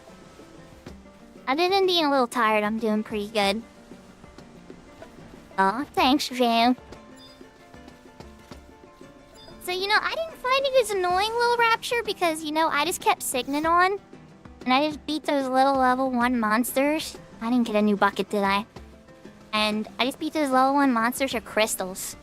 In Bastlock, right outside of Bastlock, you got the bees and the worms. So that's earth crystals and wind crystals, which are really profitable considering versus like other crystals. And so I just went ham on them for the whole time. And they'll give you crystals until you're level 10. And then occasionally I would mix in like one of those slightly higher level worms, or if it was nighttime, a bat, that'd be like level 2 or something, so I could get Beastman Seal. Because Beastman Seals don't drop from a level 1 monster. They have to be level 2 or higher.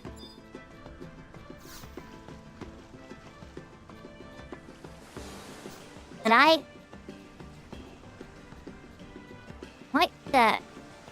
What? Okay, I'm so confused. I returned an empty bucket. But it didn't let me pick up anything last time. Okay.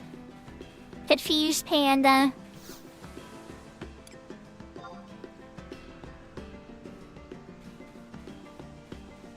Yeah, so now you're ready for like a lot of Galspa Outpost stuff though. You do those Galspa Outpost robes and stuff and get lots of dark crystals and all the money from those. Nice casual farm.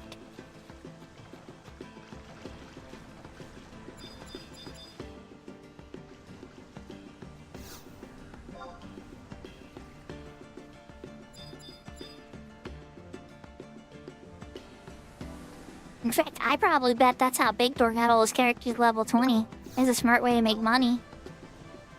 Don't get me wrong, Valkyrim will get you there. And I suggest you definitely go to Valkyrim or like some equivalent grouping your very first time. So you can like learn, group mechanics and partying and stuff like that and all the different like formalities of playing together. But once you're familiar with that, there's definitely a couple of more casual paths you can take.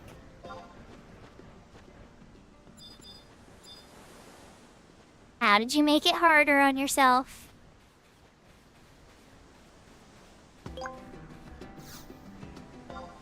Pearl Fragment's always a win, by the way. Boom. I haven't seen a tropical clam in a while. Now would be a good time to see a tropical clam. Yeah, our mindset holds us back from a lot of stuff. I mean, for a while, my mindset was holding me back from playing Horizon. I was too scared to try private servers publicly. I was like, I'll never stream on a private server. I don't want to get banned. What are you guys crazy? And then eventually I just like, you know what? All these people I like aren't getting banned. And they seem like they're having a really good time. Maybe I should give it a chance.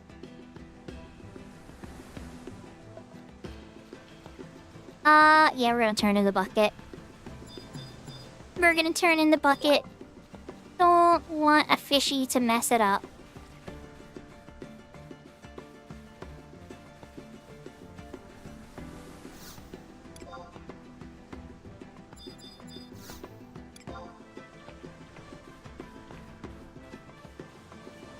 I did lose 500 gil to a dumb bucket glitch. But other than that, so far so good.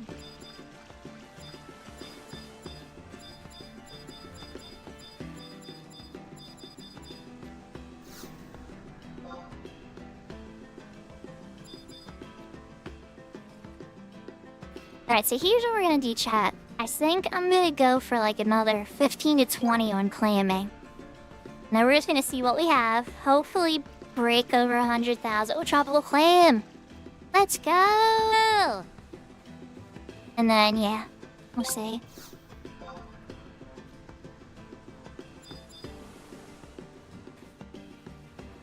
I still haven't seen an oxblood yet.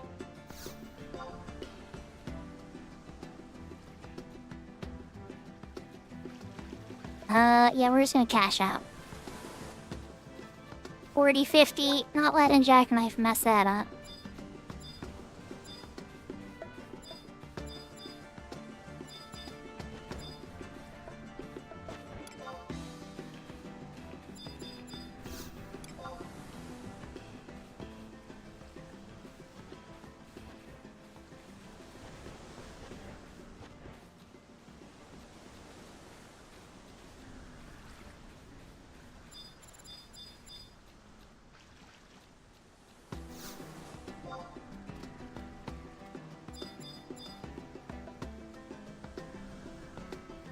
Plus the goblin armor and stuff. I'll have to sell that at the auction house when I get back. So there'll be more value there too. It's usually nice to stick around here till I have a stack though, so I can just sell it all at once instead of like one at a time. Or sometimes I'll just hold on to it until I have completed stacks, kind of like I was doing with mining.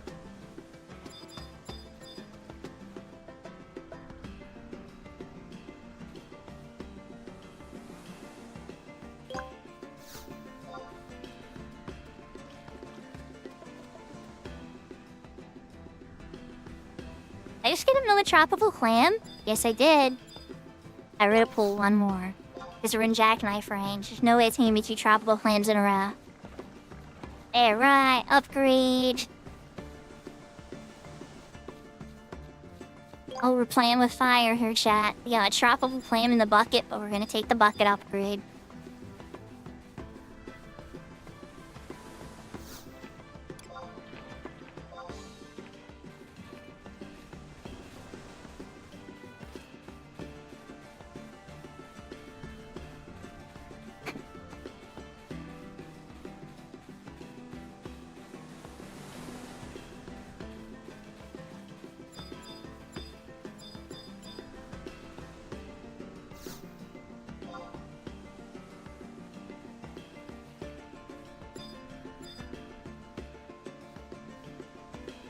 Hurry, bringing in more money, Bibiki urchin. Keep it coming. Give me another tropical clam. Like, early, not late. And now would be a great time to give me another tropical clam, because they're so heavy.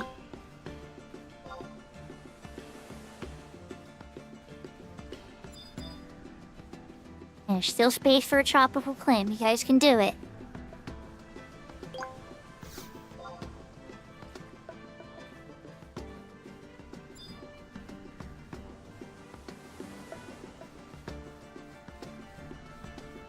Aw, Jewish mobster. Yeah, I do. I have a stepdad, too.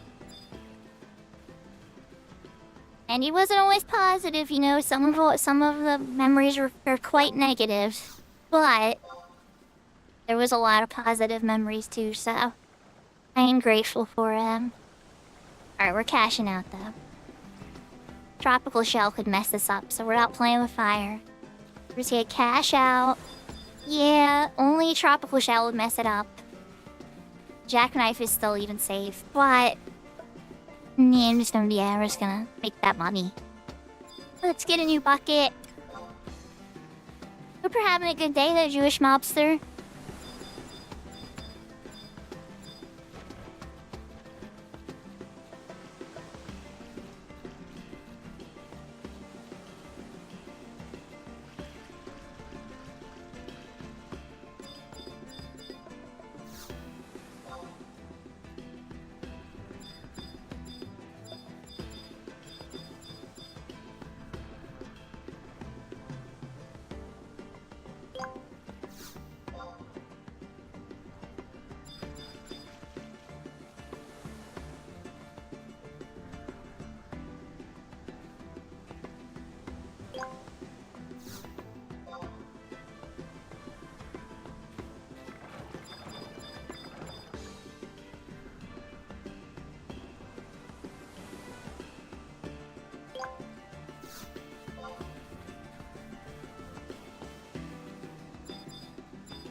Tropical clam could mess up this bucket, but I don't think that's gonna happen. Alright, we're still in jackknife range.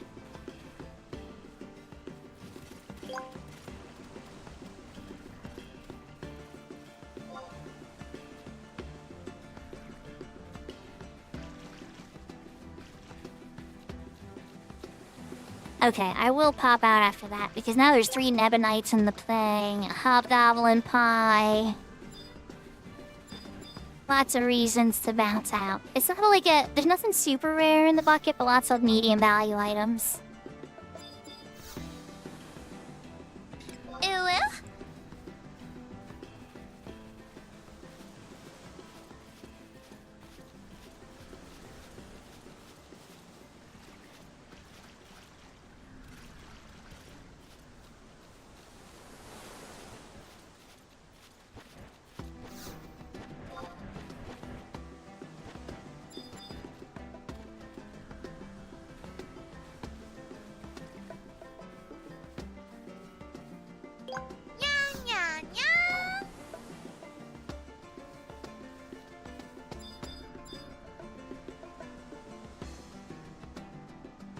Nyanir.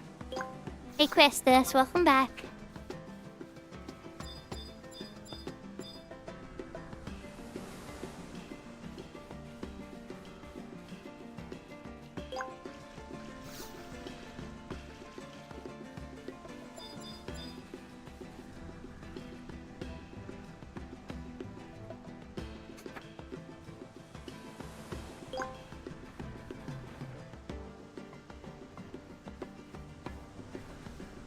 Oh, I'm sorry. I shouldn't have assumed. I know sometimes like certain viewers, like not all viewers I shouldn't call any names out, but there's certain viewers I have that like when they come back they love to announce themselves with like a sound alert or something.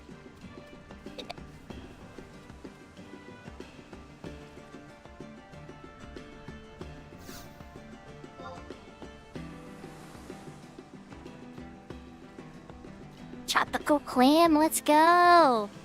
And not a second too late, put me at 45 of 50. Let's get that upgrade. Oh yeah? What level's your paladin at? That's not what I meant to do.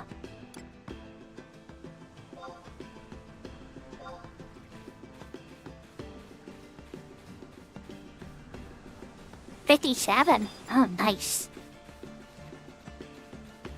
Did you like buy in light and stuff? I think in light is at that level or up before that level. Super expensive on the server if I remember.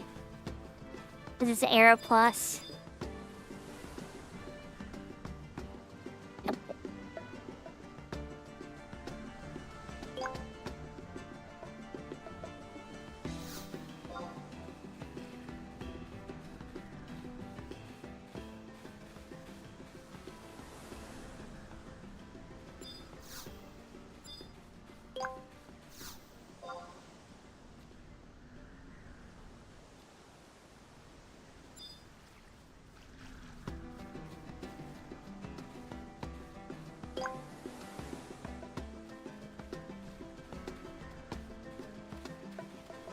Remember? It seems like it's missing the letter R at the end. Salty for remember. It seems like that looks like a typo for remember. And it would be missing the R at the end. And that's just one letter shy of that word. I think that's what that means. I'm just guessing though. Well, I'll even type it.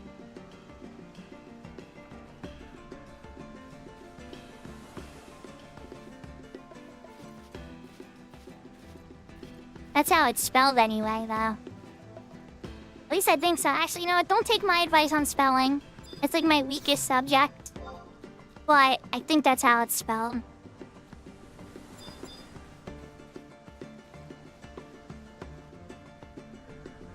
I'm more of a history type of person. History and reading and pointless Final Fantasy facts that are awesome. Alright, yep, we need to call this bucket. I want to play with fire. Another tropical clam. Remember. Okay. Remember, the 5th of November.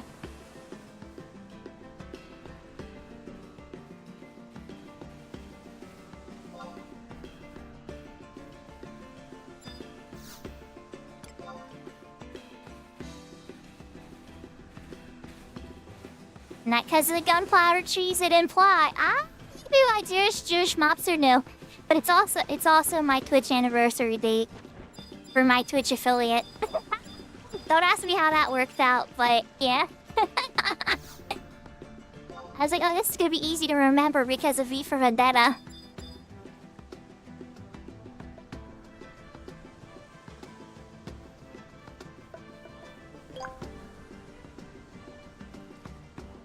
Aww, that's a good way to remember them. I don't think I would ever be able to get tattoos, honestly, myself. I could never. It's not like I'm against them. It's just more so like I don't think I could think of anything I'd want on my body forever. I consider the dates of birth of my children couple times, maybe like a private area, like the inside of a sleeve or something, so I could just have it for myself. But no, I never did it.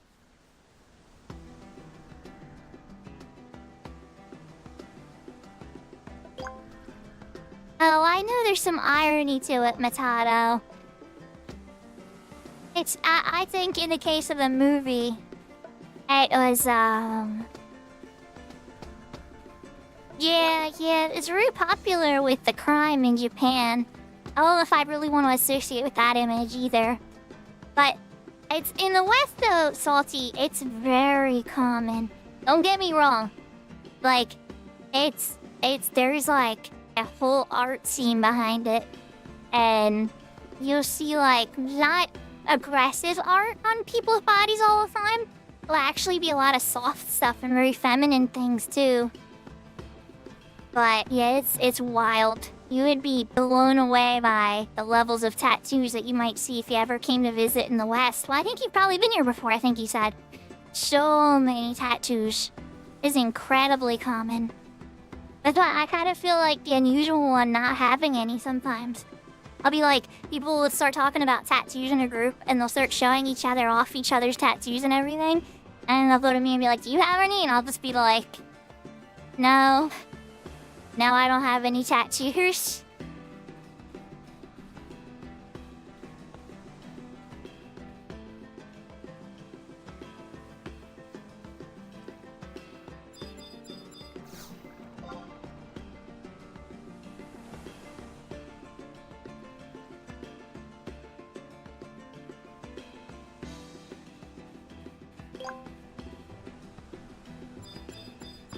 I'm doing pretty good. I'm a little tired. Definitely was a very busy day with stuff with the kids. So I was getting a dentist on for my daughter. And traffic was very bad getting into the city where the dentist was located. We had it done. The dentist stayed late for me for a little bit, and I'm really appreciative she did that. I guess she stayed late for my daughter, but regardless, it was for me too. Because I would have had to drive another day up there.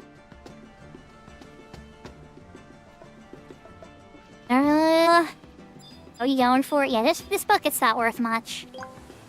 So, this might get ruined. But the bucket's still low now, who cares? We'll see. Alright, the gamble paid off. We get an upgrade. Let's go upgrade the bucket. And we are coming up on... I mean, it's not so bad. Just a little tired, so like, you had the 8-day hour work.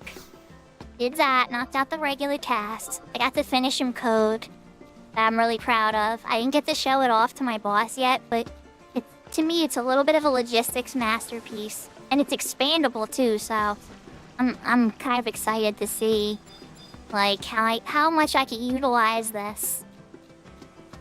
Like I built it in mind with it to need to do more later. So it's not like all of a sudden they're gonna like toss me a curveball and then I have to rewrite the entire code from scratch. I made it like modular.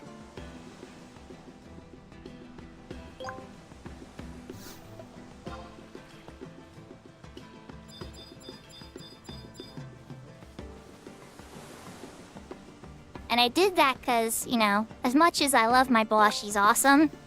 Sometimes she'll throw me these ideas, right? And I'll have to, like, change everything.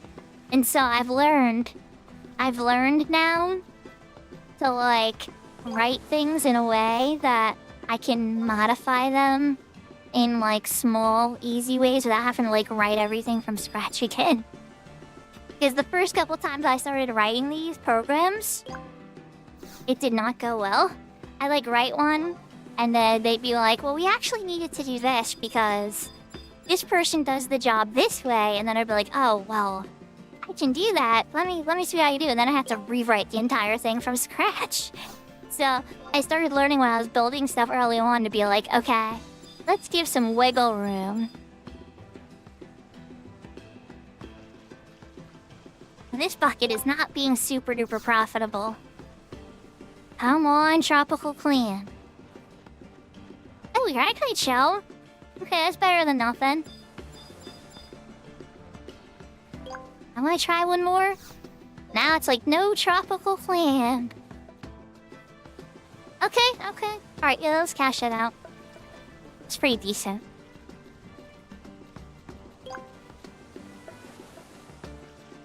I don't want to, like, give away my secret of how I got the script to work, though. I guess I don't care. How many logistics masters are paying attention to chat right now? That are gonna, like, use my secrets to make millions of dollars, right? But it's essentially, like, a basic script, right? And it checks the columns where I pull in the data for the province and state territory. Oh goodness, Salty's like me. So I have it check the columns for the date or province that the product is going to. And then if it hits certain conditions for my other domains, so like in my case, this would be like the West Coast, right? Since I'm East Coast and something needs to go out to somebody in the West Coast, it would be smarter for me to send out that product from some base in the West Coast. So I have to pay as much for shipping and carrier costs and stuff. So I'm trying to like write this out. And so I have 17 states on the West Coast that are all closer together. And so if I have a domain location there with my most popular selling products, then I can write a script where it checks for the states of those 17 states, and if any of my orders hit those 17 states, then the script pulls that order data and moves it into a second check, where it checks the inventory of my second domain. Right? And then if it's on that list, and that's something the other domain carries, it carries the order data onto a new list for what I can send it out to. And so it does this all in just a couple seconds. And so what I used to have to do is I have to look through all my order data manually and piece it together by hand about what had to go out, which domains and everything. And now I've written a script for it that does it instantly.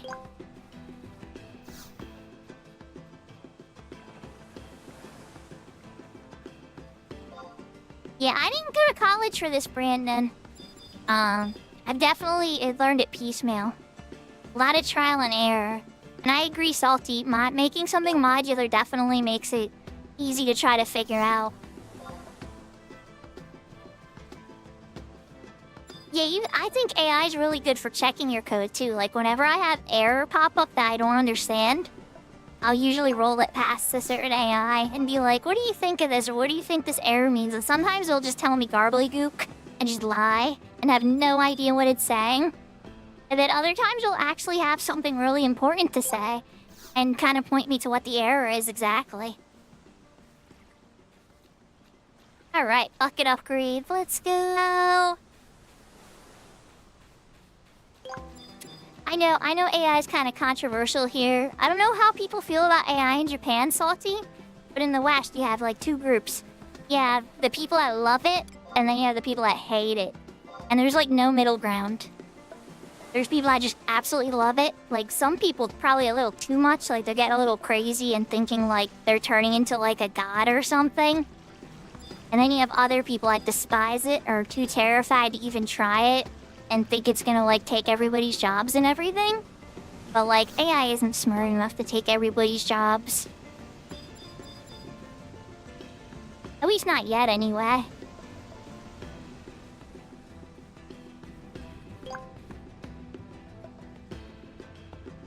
A thumbs down? Yeah, it's not something that like... I think some people think it's more powerful than it is, and then other people think it's just like this thing it can do things that it can't. It's really nice for like reading and sorting through data though. I definitely like it for that.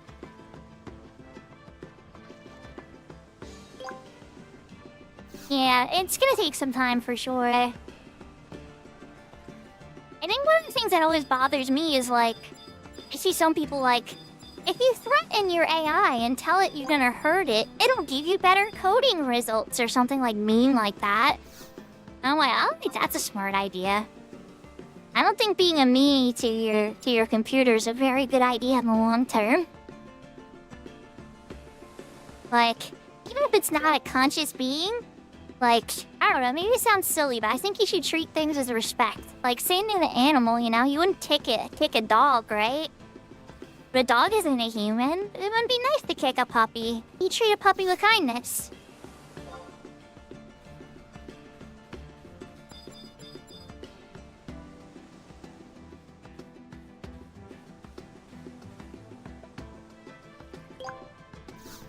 Yeah, I guess you could make Skynet, but I would hope nobody would do that. Then again, whoever did it probably wouldn't do it on purpose, right? What is Sky? Oh, it's a Terminator reference, Salty. You're referencing Terminator. It's a movie in America. It's really popular, where AI gets conscious and it starts attacking all the humans and it takes over the world. And then, so like an AI that gets turned into a good guy gets sent into the past to prevent this from happening. Yeah, Terminator. Yep. And Skynet's the company that takes over, that has the AI.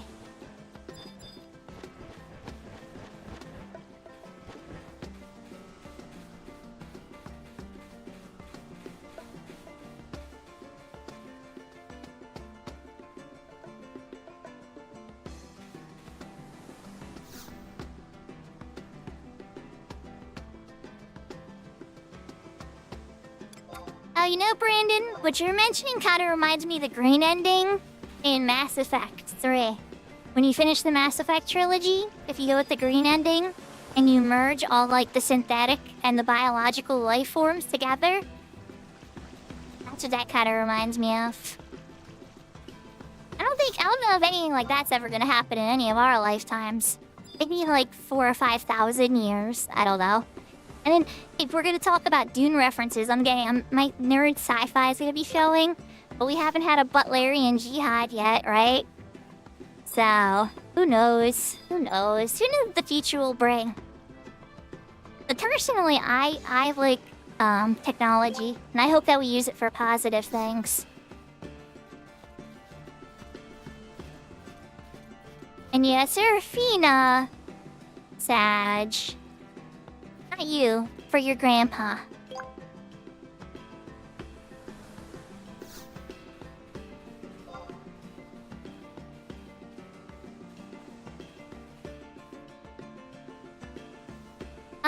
So I'm currently live on Twitch and YouTube.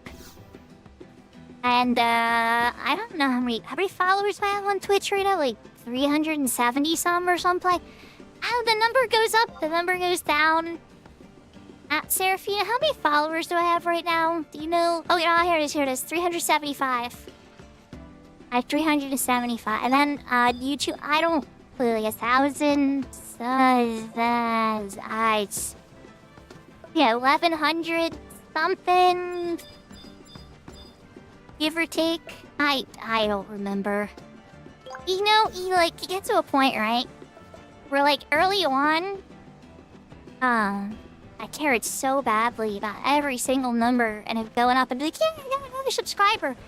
And now I'm kind of just like, you focus on making good content and be entertaining as you possibly can. Try to make sure you're talking and paying attention to your audience and stuff, and the rest will come. And so some people will dig the vibe, some people won't dig the vibe, some people get bored too, like some people love Final Fantasy XI, and then other people are just kind of like, eh, and then they get done with it and move on to a different game. And so, like, they might unfollow me because they don't like Final Fantasy XI anymore. I think it's nothing personal or things like that, so I just kind of try to be, you know, the best I can be, and hopefully people stick around. And especially if they like me when I play the other games, and they quit Final Fantasy XI, they'll still be able to see me on that, right?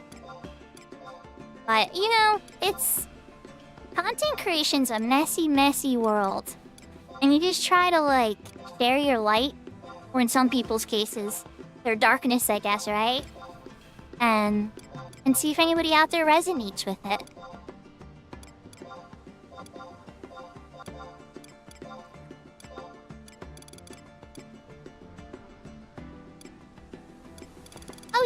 Oh yeah, I'm current. Well, I mean, okay, current in 14 is I'm current as in Dawn Trail is beaten. I'm not all the way to the latest patches. I haven't done like the new Final Fantasy XI raid and stuff. But yeah. Kept on trail. Got past the first 11 raid. Then I kind of fell off because it was just kind of hard to stay focused. I was in a raid group with Seraphina and some friends for a while. We were doing the first Savage 8-man. We never wound up beating any of them. We got to the timeout stage where you get the automatic lose and she knocks out the entire floor. I was kind of proud we at least made it that far. But it was tough.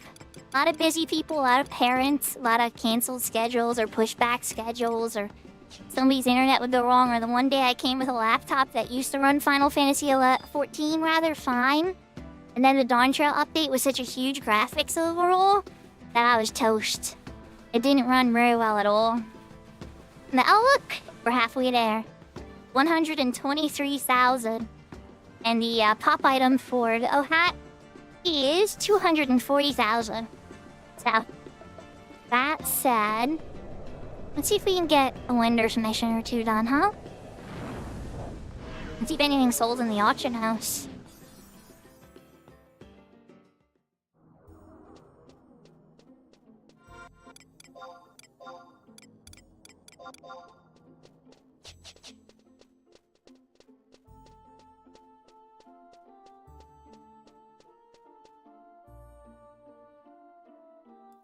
I've played through all of Kingdom Hearts 1. Loved it. It was great. Played through all of Kingdom Hearts 2. Didn't like it as much. Found it very confusing, but still played through it. Played some of Kingdom Hearts 3. Lost interest kinda early. A bunch of the side middle games I tried a little here and there. So I wouldn't exactly call myself like a really hyper Kingdom Hearts fan. But fond of it for sure.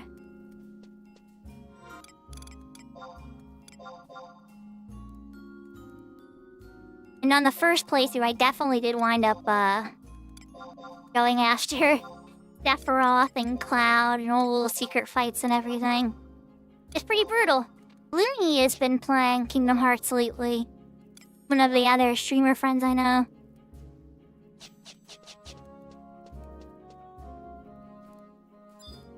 It's more a story thing, I think, Matato. The gameplay was better in Kingdom Hearts 2.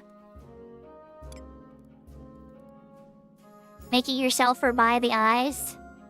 Yeah, that's true. I could farm some of the eyes. I could farm some of them salty, too. You're not wrong. You're not wrong. Okay, Seraphina. Thanks for popping in tonight. I hope you get some good sleep.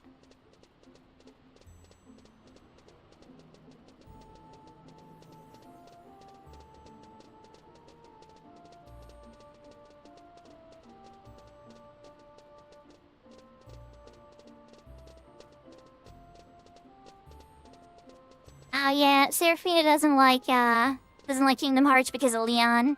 That they renamed Squall Leon.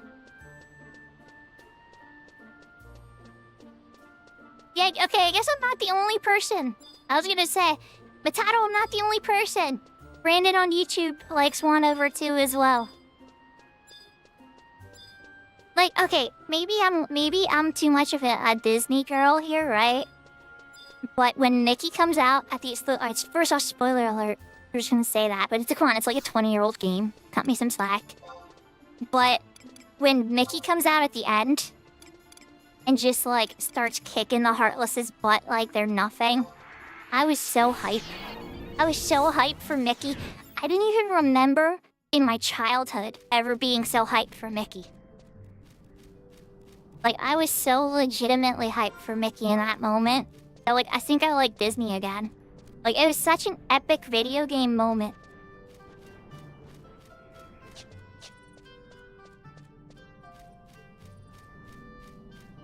Oh, we're doing another outfit change? What are we changing to, Salty?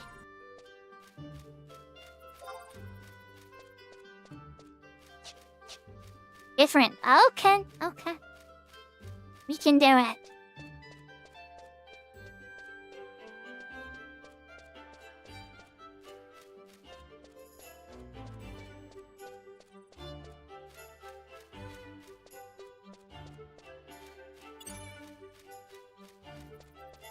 Okay, I'm back.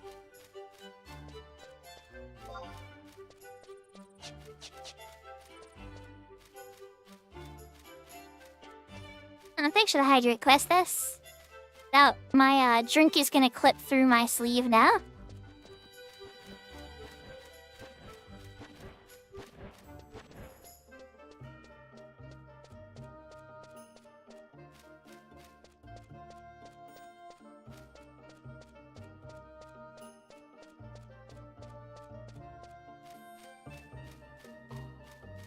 Oh, thanks, RK. I love this. Oh, wait, somebody needs a raise.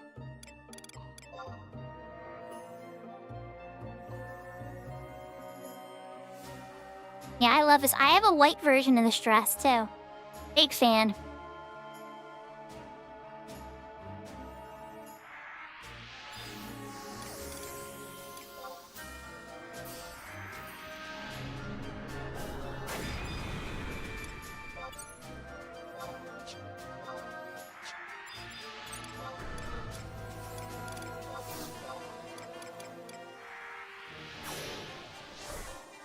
Incoming event.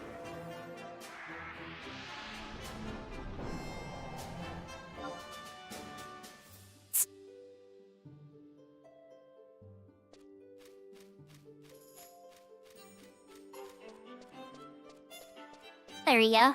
A little bit of service to make somebody's day a little bit better.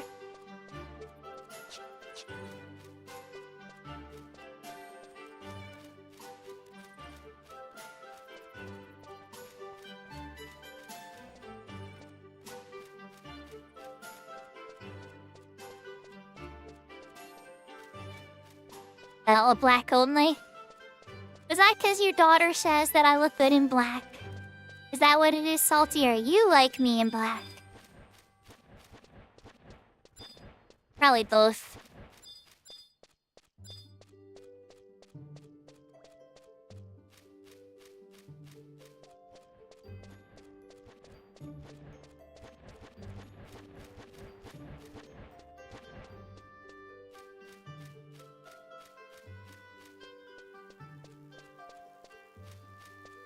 I still think it's really cool that you both watch me.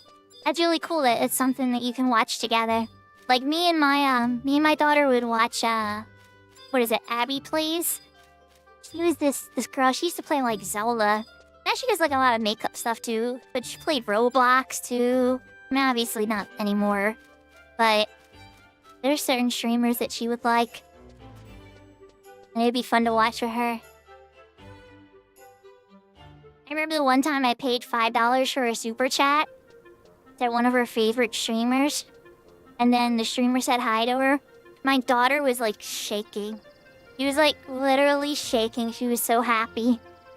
And I was just like, wow, that was like the best $5 I ever spent.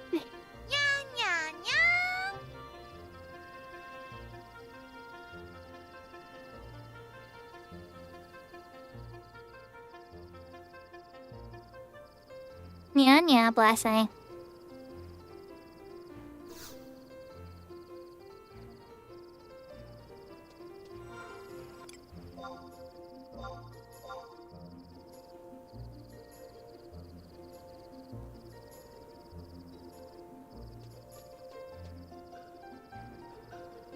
Okay, so I'm on a roastery mission. I have this saved and pulled up.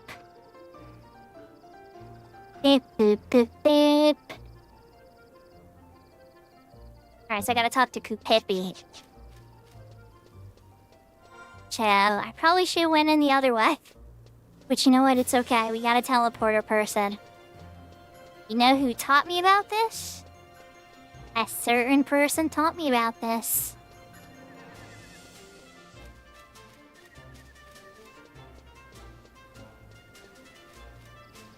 Certain Winderstein.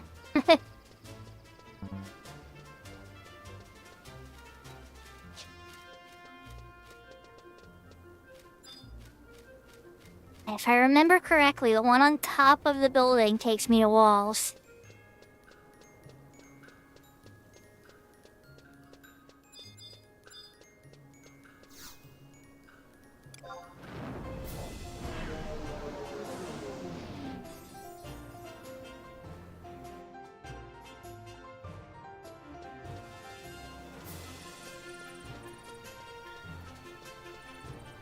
Alright. So after we finish this one, I'll be on the one that does the portal charm. That one I would actually need to get 3 Mage Gate help with. But we'll cross that bridge when we get to it.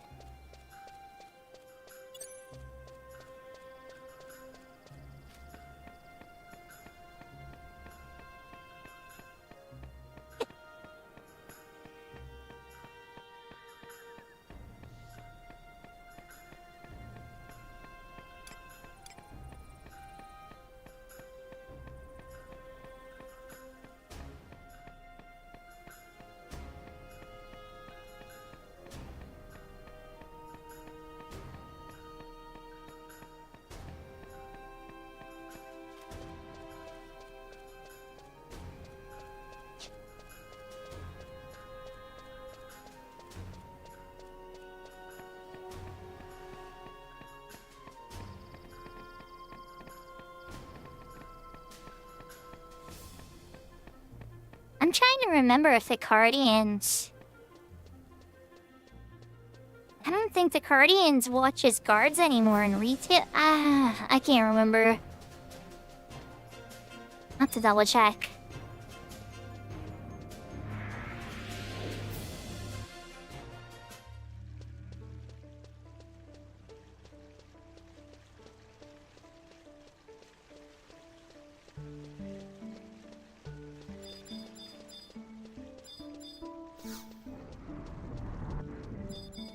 Alright, Coop Hippie.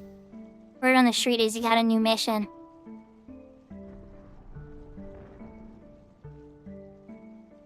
So this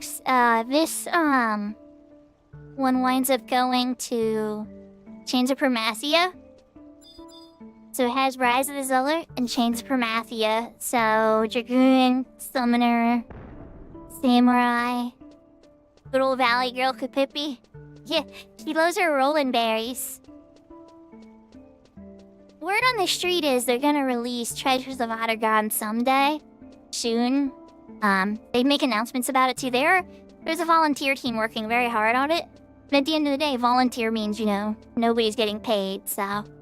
It's definitely being worked at a more, fan speed instead of, like, a professional speed. And that's okay, you know?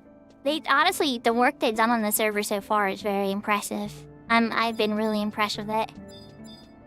Is it perfect, you know? But no. But is retail perfect either? Not really. Alright, I think actually I gotta talk to somebody down here. Let's see. Re-Epocan.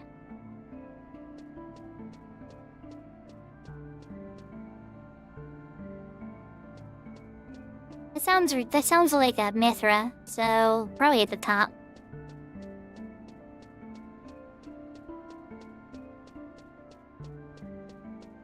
Yeah, it really is. It's this close. So, like, when I first came... Have you played the American release, Brandon? When this game came to America, Rise of the Zealot was already out. Like, all the copies that we could buy and everything came pre-packaged with Rise of the Zealot. So Chains was not actually out yet. But Chains didn't add as much as some people may think. It added a ton, but it was more like battle content and endgame stuff. This person. This is who I need to talk to.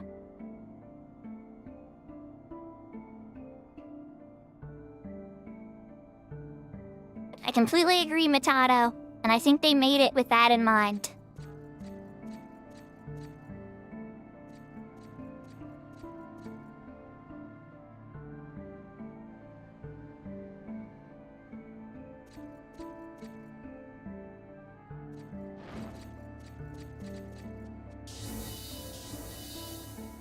I love how this guy can just walk wherever he wants and he just stuns anything. He's just such a gangster. He's like, I don't got time to explain to you why I'm coming here. Stun, stun, stun, stun. I'm a red mage and a black mage. Chain spell stun, chain spell stun, chain spell stun. Everybody else is in the level 75 era and he's a 99 red mage sub black mage.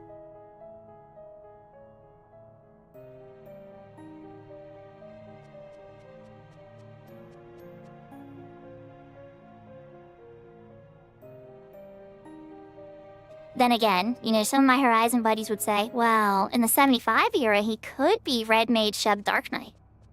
And in that case, actually, you know what? It's true. You can change spell stun with Red Mage Shub Dark Knight in the 75 era.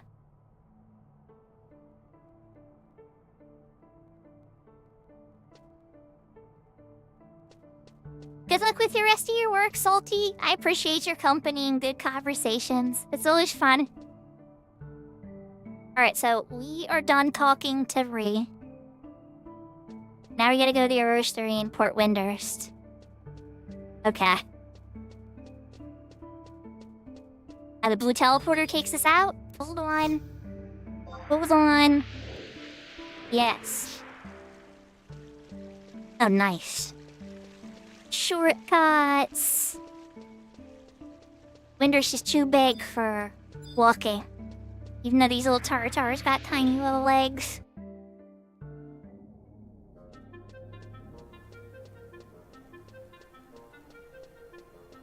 Alright, now to get to port. Guess I may have to walk to Waters and then south, because I don't know where the teleporty person is, or if there even is one around here. Probably be hiding on top of people's houses, though. Or in, like, really obscure spots. Like, I think usually when I see one, it'd be, like, back there. And they usually got pointy hats, at least. We'll see. When I walk past this spot, if I see one tucked away, see where he wants to take people. Hiding back here, bud? Nothing? Just had to check.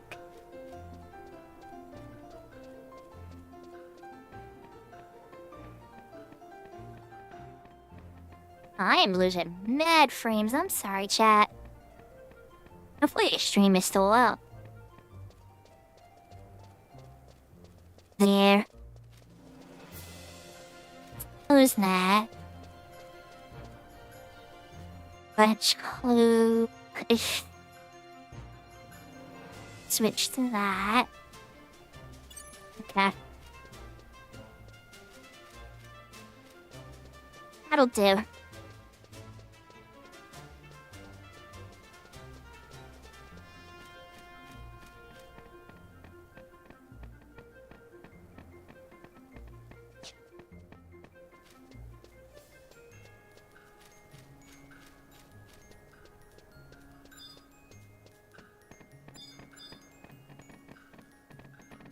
You've been examined. Oh boy. What a name. What a name. I was examined by cocaine. I'm sorry, cocaine. I'm not gonna examine you back. I don't want to become Dr. Roxo.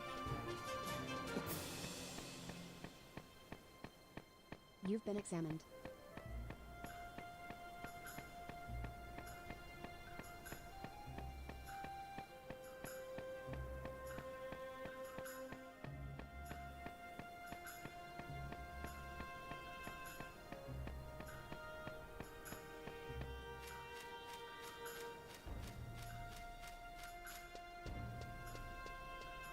There. Yeah. You're not wrong, Watato. And pop culture alone can show you, even without a personal experience. Or like, and that was another one, that movie Lord of War. Like, his brother gets all addicted. Or, what's the one with Leonardo DiCaprio doing, like, selling stocks and stuff? Oh, it's so much in the pop culture.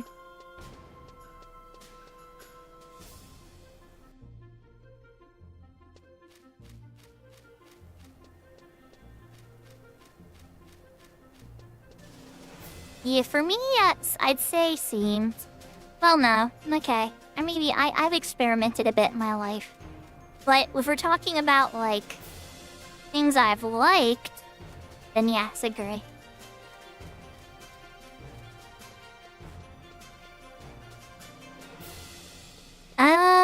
I'm not a big fan, personally.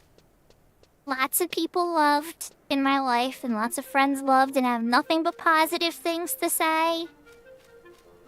Personally, I was not a fan, to say the least. Oh crap, I just ran past it. It's right there, and I ran right past it like a dum-dum.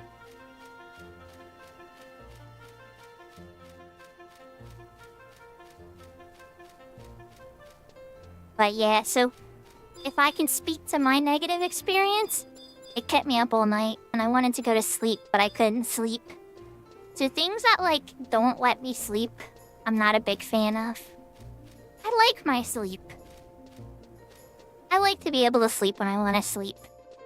If I'm sitting and laying down and I can't get to sleep, I am very bothered.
Okay, I gotta go to Castle Oosters. Usually, okay. I was sitting there, I'm like, wait, I already got this ring before it's talking about in the thing. But, that's a different quest. For this mission, I still gotta fall down there for a cutscene for him. I've done some retail character before, I just forget.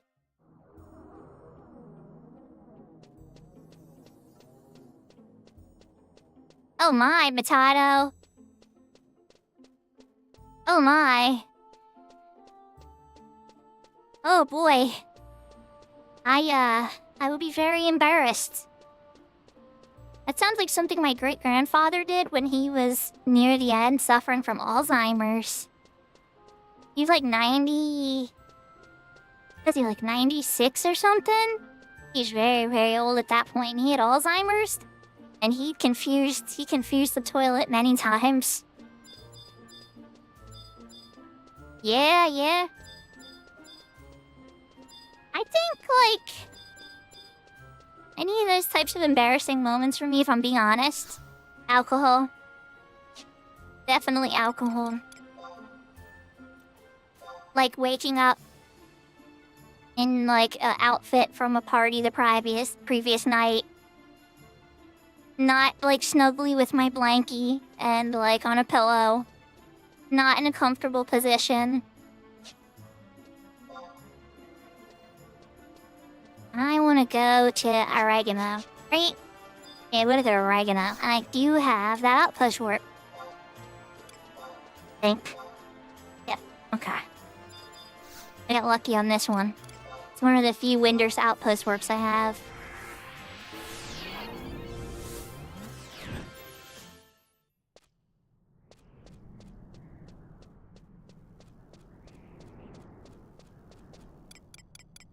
Just in case things go south, let's put up a re-raise.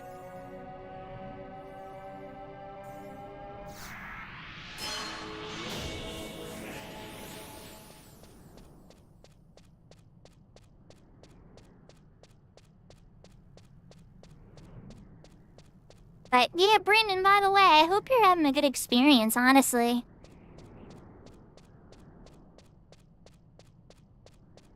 This is, Horizon in particular, I think is as close to the original experience as you're gonna get. I can't think of any other server at the moment. Okay, I take it back. There is one other server that comes to mind that's coming out. Or it might already be out. Phoenix. I think they're trying to stay more natural to the original experience. But that doesn't always mean that the positive player experience, though. That just means it's more loyal to the original experience. So, like, Horizon, they call themselves Era Plus, because they do have some adjustments. It's not 100% loyal to the original player experience. I'm gonna say... I'm gonna say it's like 90% loyal to the original player experience. 90% sounds about fair. And Phoenix is aspiring to be 100%. And so some people say that's a good thing, right? I'm not so sure for every player if it is. For players who want that, 100%. If you wanna keep it 100% the way it was back then and experience that for challenge modes and all types of things, or if you're just frustrated by like people have already mastered the systems that Horizon has, like the Era Plus systems, and gotten like really lazy, and like you feel like there's very little learning or effort, and like the purpose behind making Horizon has kind of been defeated by like people who are only ever gonna level up jobs through scrolls and solo and sub Beastmaster and stuff. Like the amount of like people I see saying that they're refusing to ever play in a group and they'll do everything solo anyway, it makes me kind of sad. Because it's like, well, if you're gonna do that, why don't you just play on retail with trust? It'd be a lot easier. But then at the end of the day, same time, I can't really judge, you know, whatever type of way you play the game and you find happiness and joy in it is really the most important part. But for me personally, it's like if I'm gonna play the entire time solo all the time, like today I played solo a lot, right?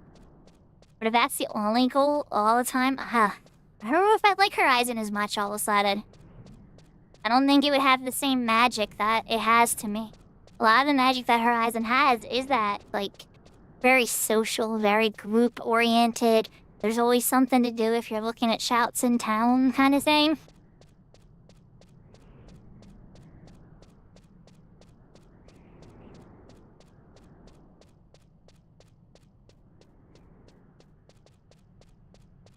Whereas with retail, it's like, you could grind on something for 3 months by yourself, like Abyssia weapons or something, and go for an Empyrean weapon and all the Empyrean trials and everything, and grind, then VNM and burn VNMs until you get all the currency you need. And you could be working hard on that for 3 to 6 months by yourself, not talk to a single soul, and then finish the legendary tier weapon. And the only time you need to talk to a single person is once you need a Dynamis clear to augment the weapon.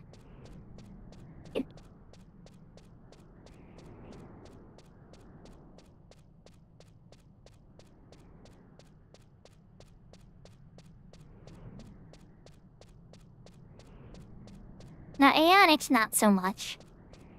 Unless you have a 6-box, in which case you can do the entire thing yourself, probably. Okay, maybe not all of them. There's a couple you'd want some other people. I guess my whole point is it's just like... you can play the game many different types of ways and accomplish many different types of goals. And so if you're gonna play the entire game by yourself, that's where I think kind of retail is gonna start to shine, is having more options for things to do by yourself.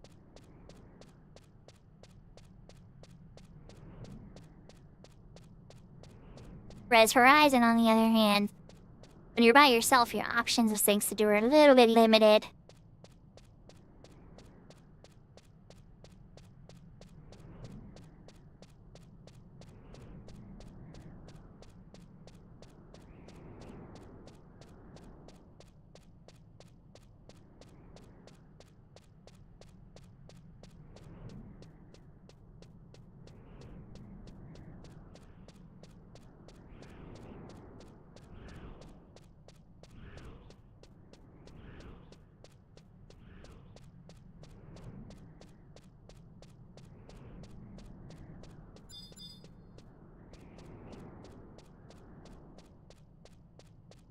We're almost there, Birdman.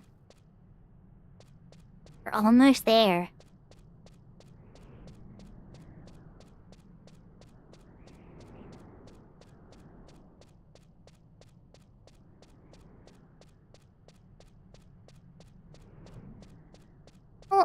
sorry if I was being a bummer, peoples. But I am working on missions. Lots of long walks, so lots of stuff to talk about. But there is, like, you know, certain things about each server that I appreciate for sure. Like the E&Ms and stuff that I got to do. Super cool. I shot all three of, I healed for all three of the, tier 1s. I think that's super cool. They're complex fights that were well designed.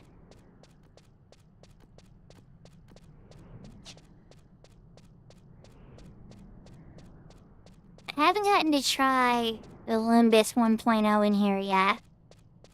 I'm ready to. I have sea access. But yeah, it's just been a really busy week.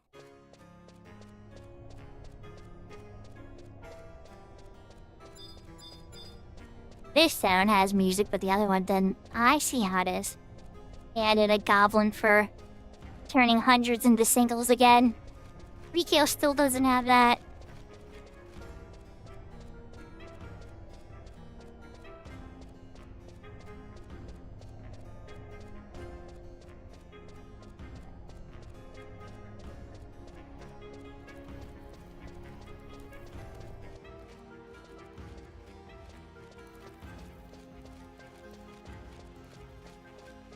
I better, you not want to let me pass.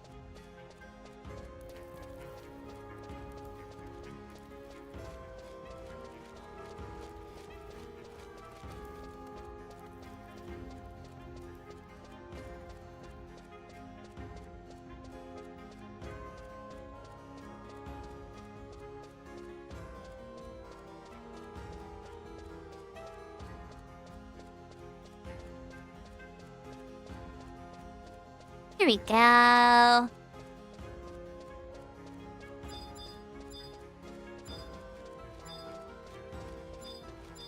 So here's a weird thing. Usually you want to get the right one here, but now I actually want to get the wrong one. Okay, good, I got the wrong one.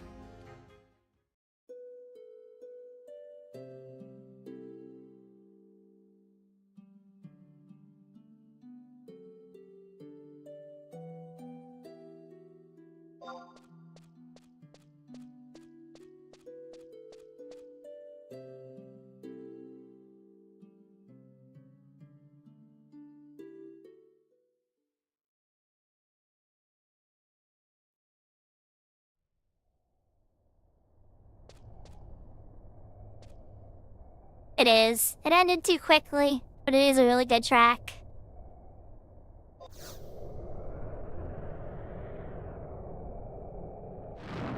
Well, back to Windurst. There you got the ring from this quest. I already did the whole other time you down here and you get the old ring on that little spot. So no need to pick that up. But if you're down there and you've never done that quest, there's a key item you can scoop up early. Alright, so I want to take an outpost warp to Cerebaruda. Which isn't under our control, right? Or is it? I could probably just cheat back the town. Nope, it's under Bastot control. Where's a cheat place that that Windurst has? Durflin? Do you have... They have Nervalin. You know what? Let's just do Nervalin. I keep forgetting I'm Windurstian at the moment. So if I take the Nervalin warp, then I can take the outpost warp back to Windurst.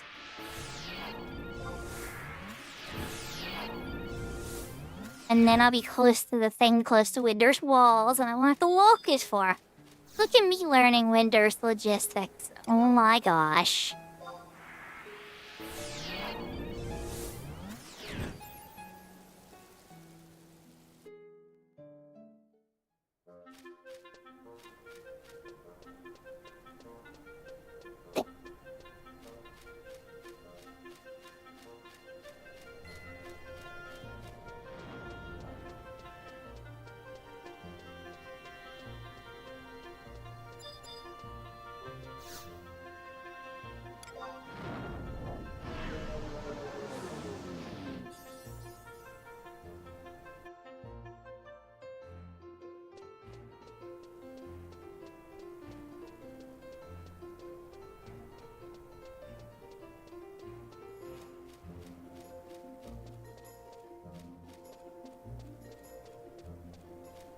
So we climb all the way to the top of Heaven's Tower again. But hey, we took some shortcuts to get here. So I don't know, chat. I starting a little late, you know. I don't know if people want me to keep going and try to go for the portal turn tonight. I'm kind of wanting to do it. But at the same time, it's like, I can't piece people together and I'm spending like an hour and a half trying to get like the mages together to open the door. I don't know if that's gonna be a good idea either.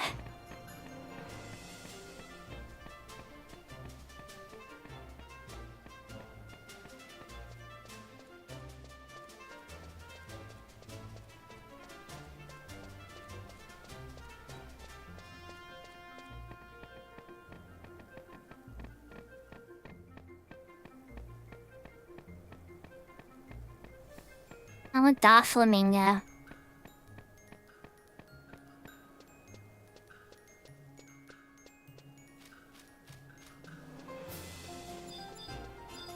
I don't know, like, the entire time I've been playing Horizon, I see him shout for Dynamis. And I've heard many rumors.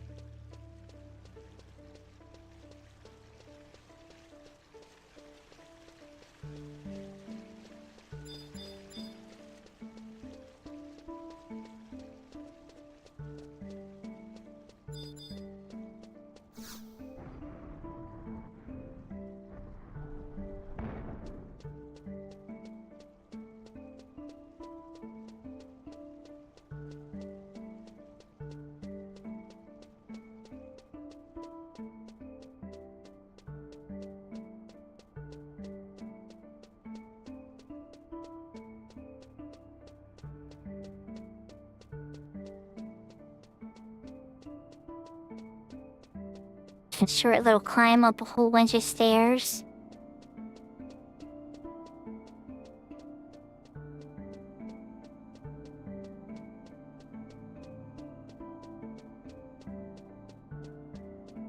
I'm trying to remember what this song reminds me of. Heaven's Tower reminds me of an older Square Enix game's music and I can't put my finger on it.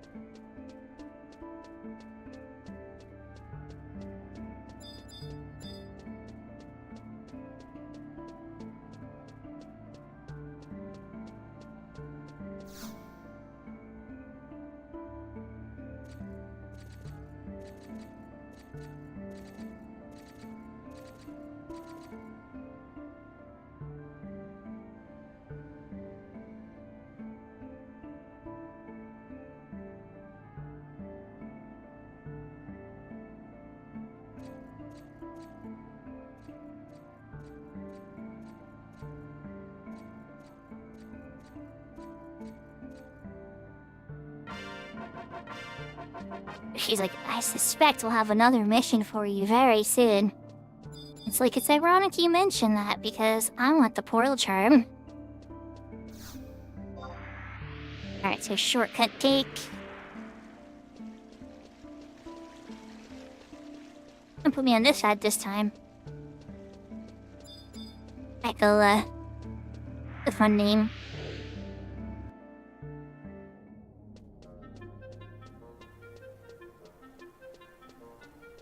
We gotta find a guard.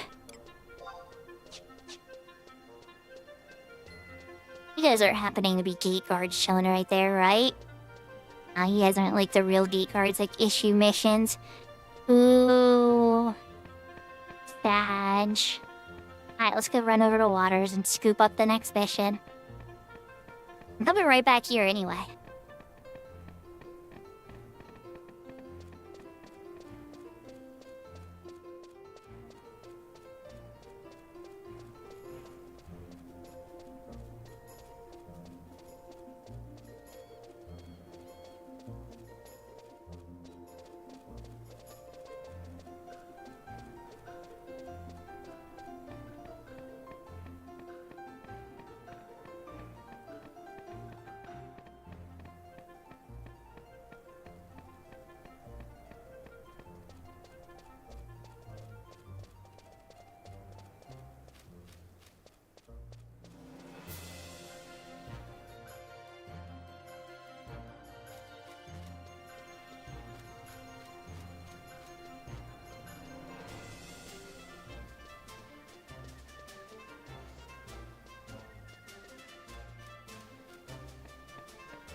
I'm just like reading the yells. There's people doing chains.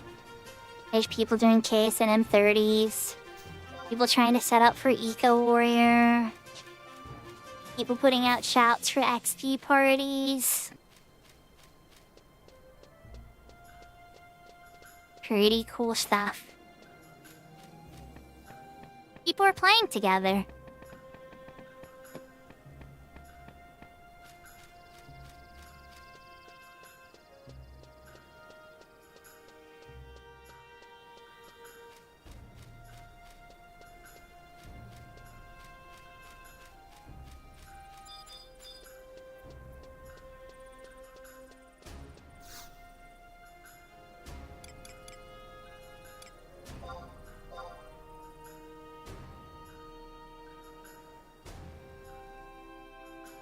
Okay, so we're taking Written in the Stars. Back to Heaven's Tower.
I have over a stack of pebbles again. I really should use these to start skilling throwing. I think I sell them a lot. It's like 500 gil a stack. It's like, everybody else needs pebbles, right? Some aspiring bard. Ninja before they get their first shuriken.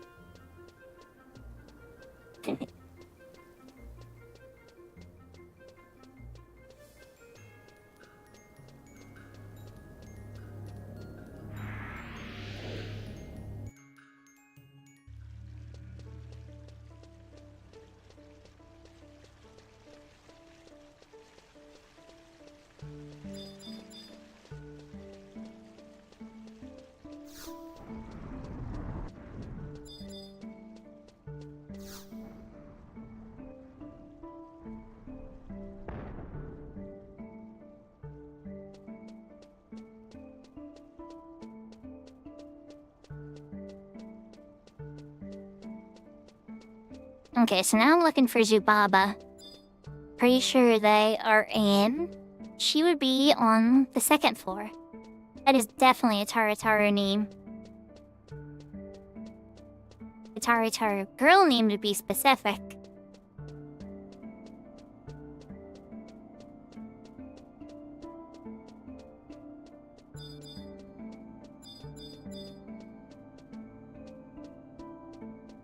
Here.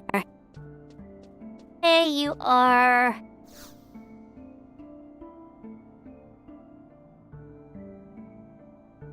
Looks like somebody got a 75 hardcore. We'll check it out once I get out of the cutscene.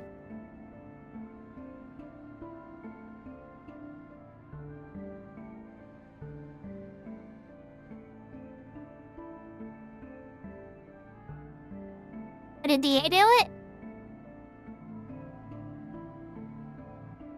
If it was DA, that makes it even more epic.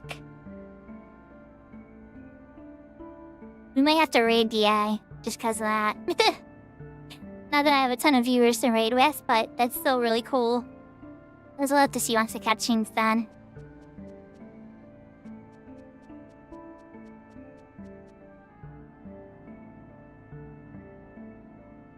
Use the charm you'll need. I mean, that's not the portal charm. That's the charm of light. Alright. Let's see. Was it DA? Level sake.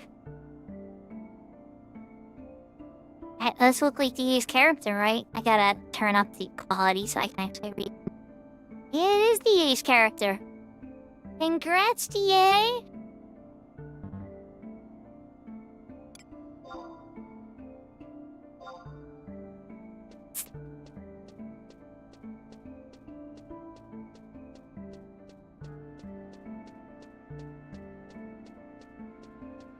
I don't even know if he has a community show. But, yeah, congrats, DA! I'll just send him a message.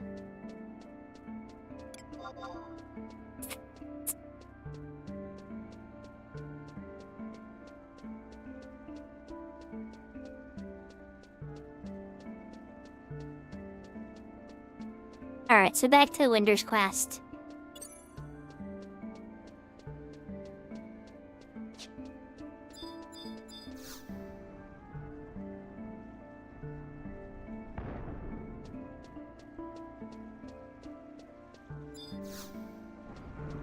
You know, sometimes it likes to do an impression of an MMO Matata.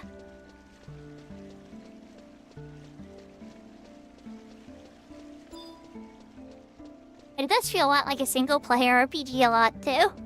So sometimes I get confused on 14. But then other times I think it's a dress-up adventure, too.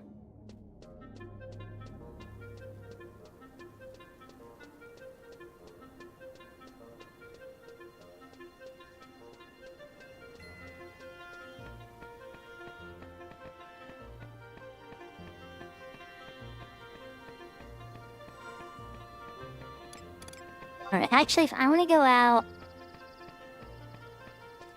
west, should head for woods.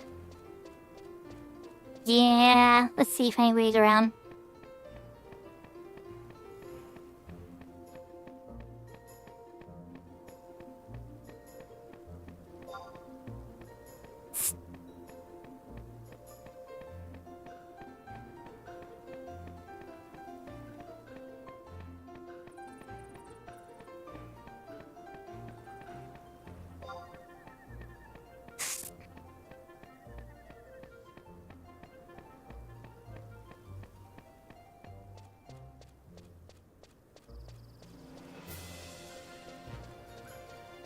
Are they trying to make you farm this time? They're like, no, you can't shortcut this one, Matado.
Hey, yeah, that gets you closer, Brandon.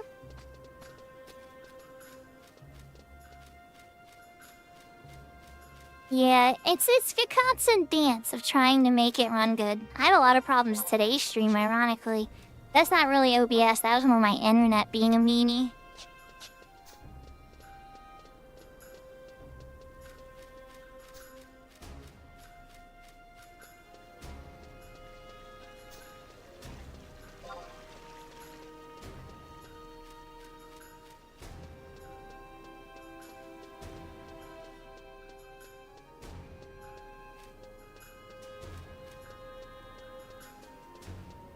Yeah, chocobos are the primary mount of choice in Final Fantasy.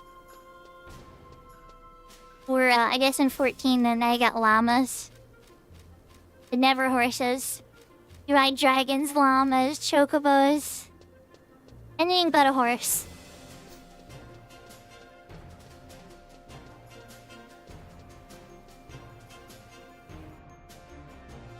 I should run back into town. The Link Shell's helping, so, I should try a shout. Or he's probably asleep, it's pretty late.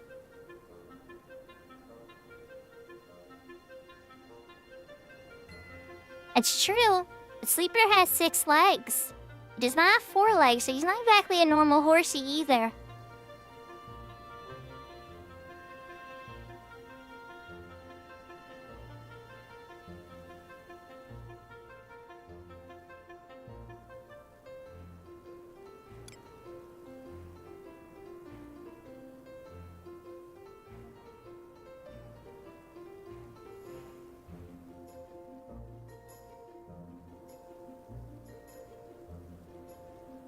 Yeah, that's true. There is the dark and light Monoceruses now.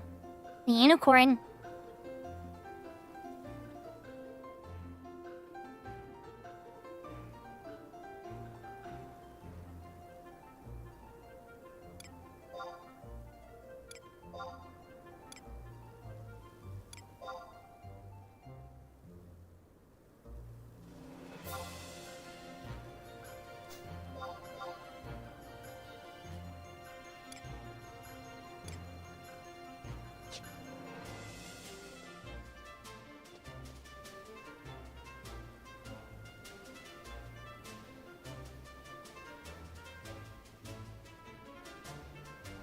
Pretty yell out there.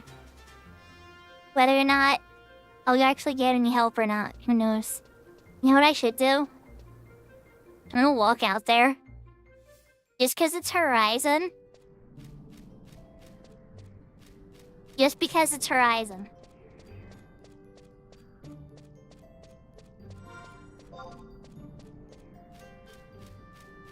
And this is what we're gonna do, chat. Whenever yell, I asked the Link Show, right? So, there's only one way to see if this is gonna work or not.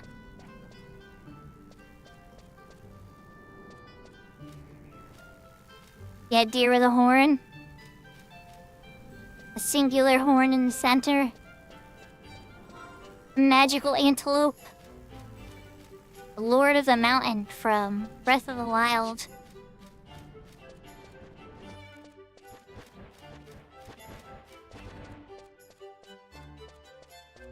Yeah, that's when you said that Final Fantasy has a unicorn. That's what I was thinking of, yeah. In Final Fantasy XI, the Monoceruses, yeah, Ixion and all that.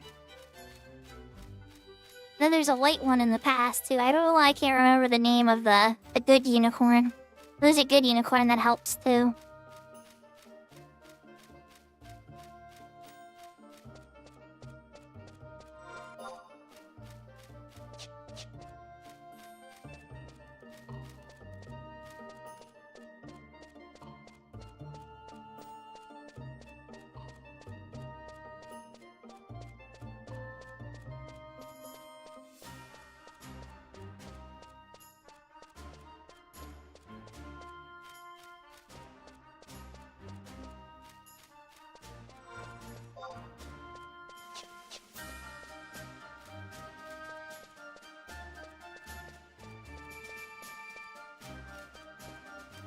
So my hope here is, right, that when I get in there, that there's already people trying to get through the door.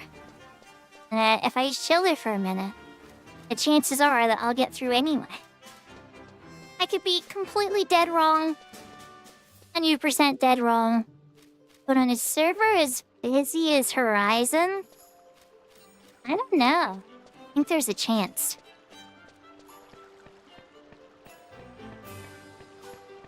Oh yeah, I think you're right. I think you're right, Brandon. That does sound familiar now I read that name. That sounds familiar.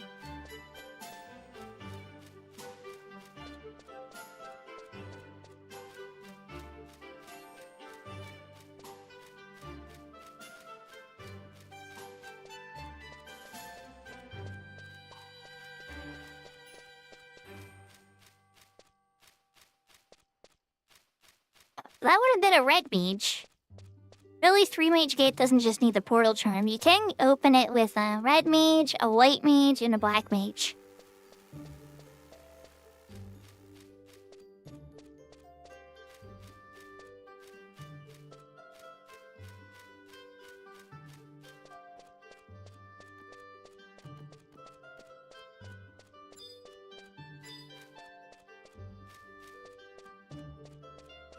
That person got some boo-boos. Those people got some boo-boos too.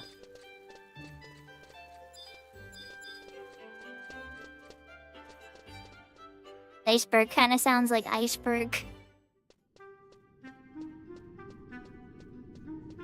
I love this music. It's a fun one.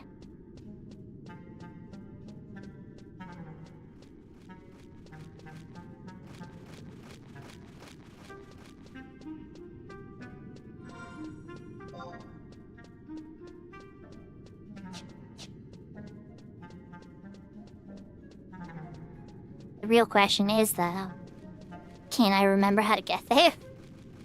I think it's this one.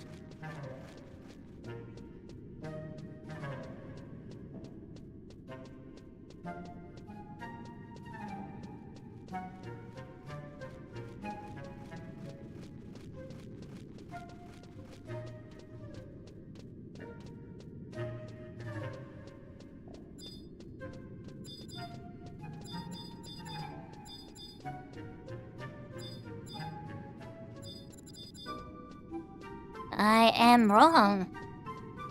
I'm wrong. Okay, still check the next one. Meeny, meeny, mighty, moe.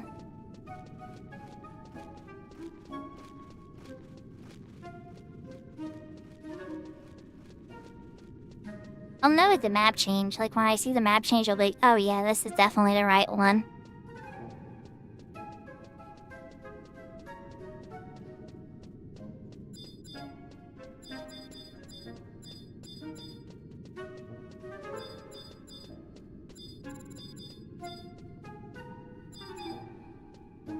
I'm going cuckoo for Cocoa Puffs.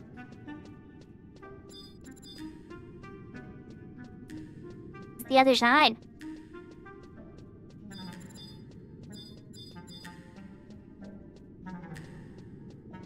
Okay, now I'm feeling a little more doubtful.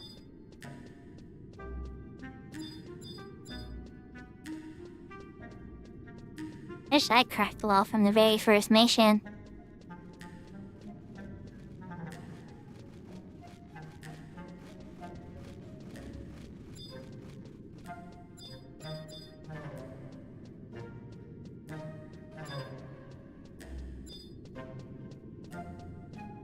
Fake wall? I thought this wasn't the right one, but I could be dead wrong. Does not matter? I guess not. I guess they both lead to the same spot. One side is that whole non-amigos thing. Then if you go the proper path, it leads towards 3 Mage Gate.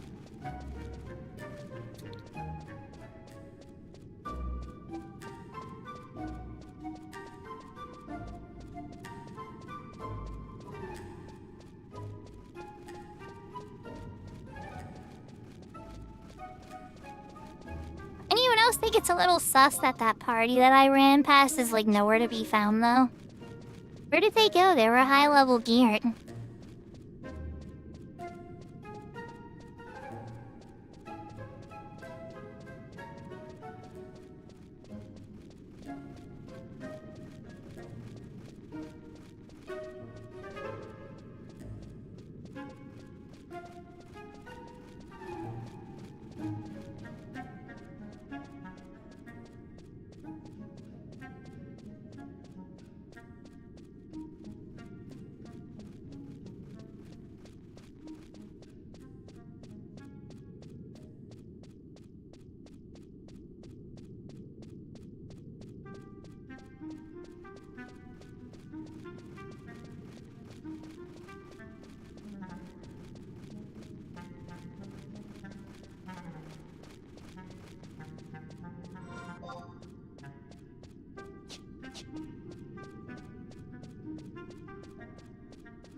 Chest to turn the brain off. For some people, chest turns the brain on. You're so smart that, it turns the brain off. It's for relaxing. It's amazing, Graves.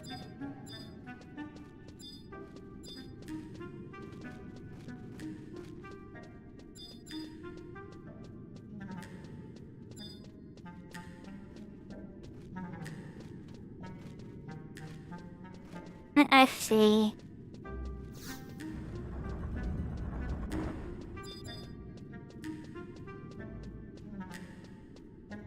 Will of the Wisp.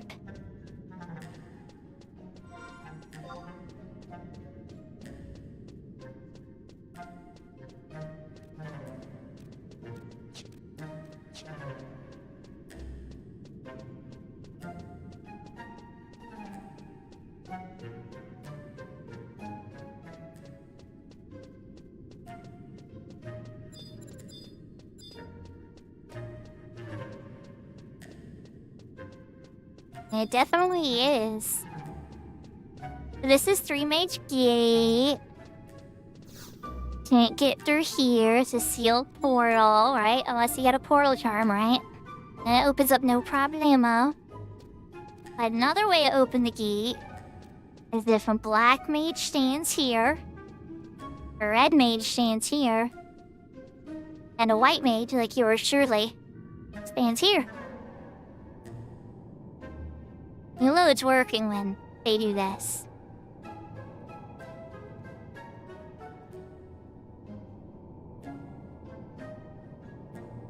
Pretty neat, huh? I know, maybe it's a dumb thing, but I thought this was super cool when I first saw this.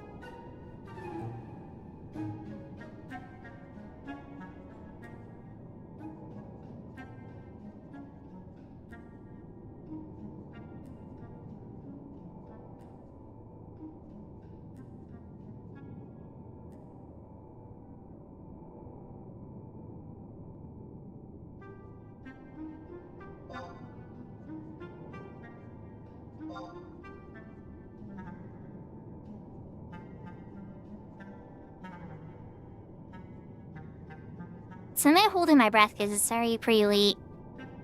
And it's a weekday. But I'm asking Link Shell one last time.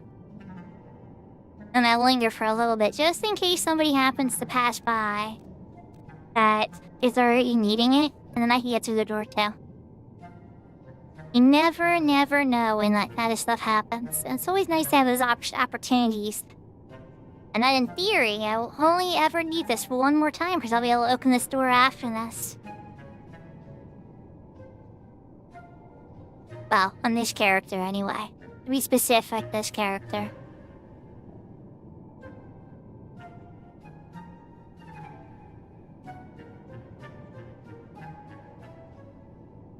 And let's take a look at who I'm gonna want to raid. EA still going? We can congratulate him. Krabs is going, Crackle's going, Katie's going, Eyes on B is going. Other playing Xenogears. Alna's on, Okapa's on. I haven't rated Okapa in a while, but I don't know, do you guys want to meet a Japanese VTuber? He's pretty cool.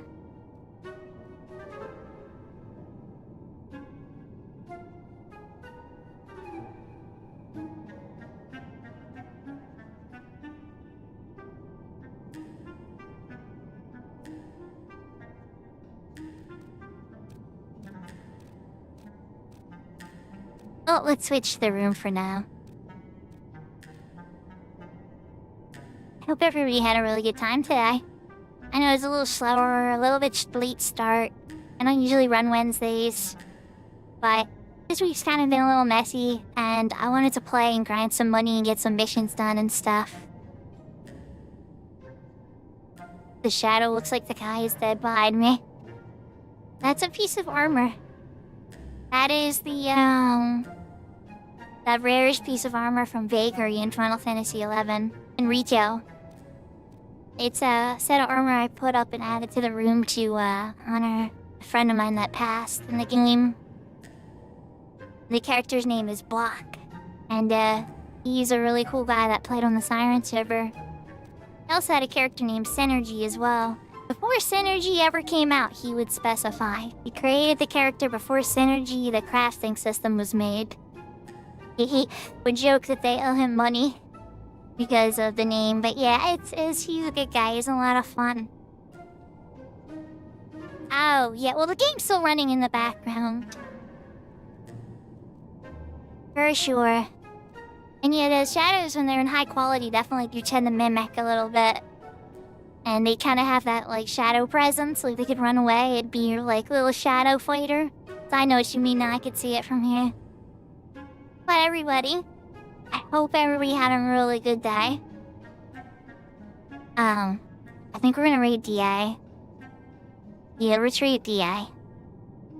DA just hit 75 on his hardcore character.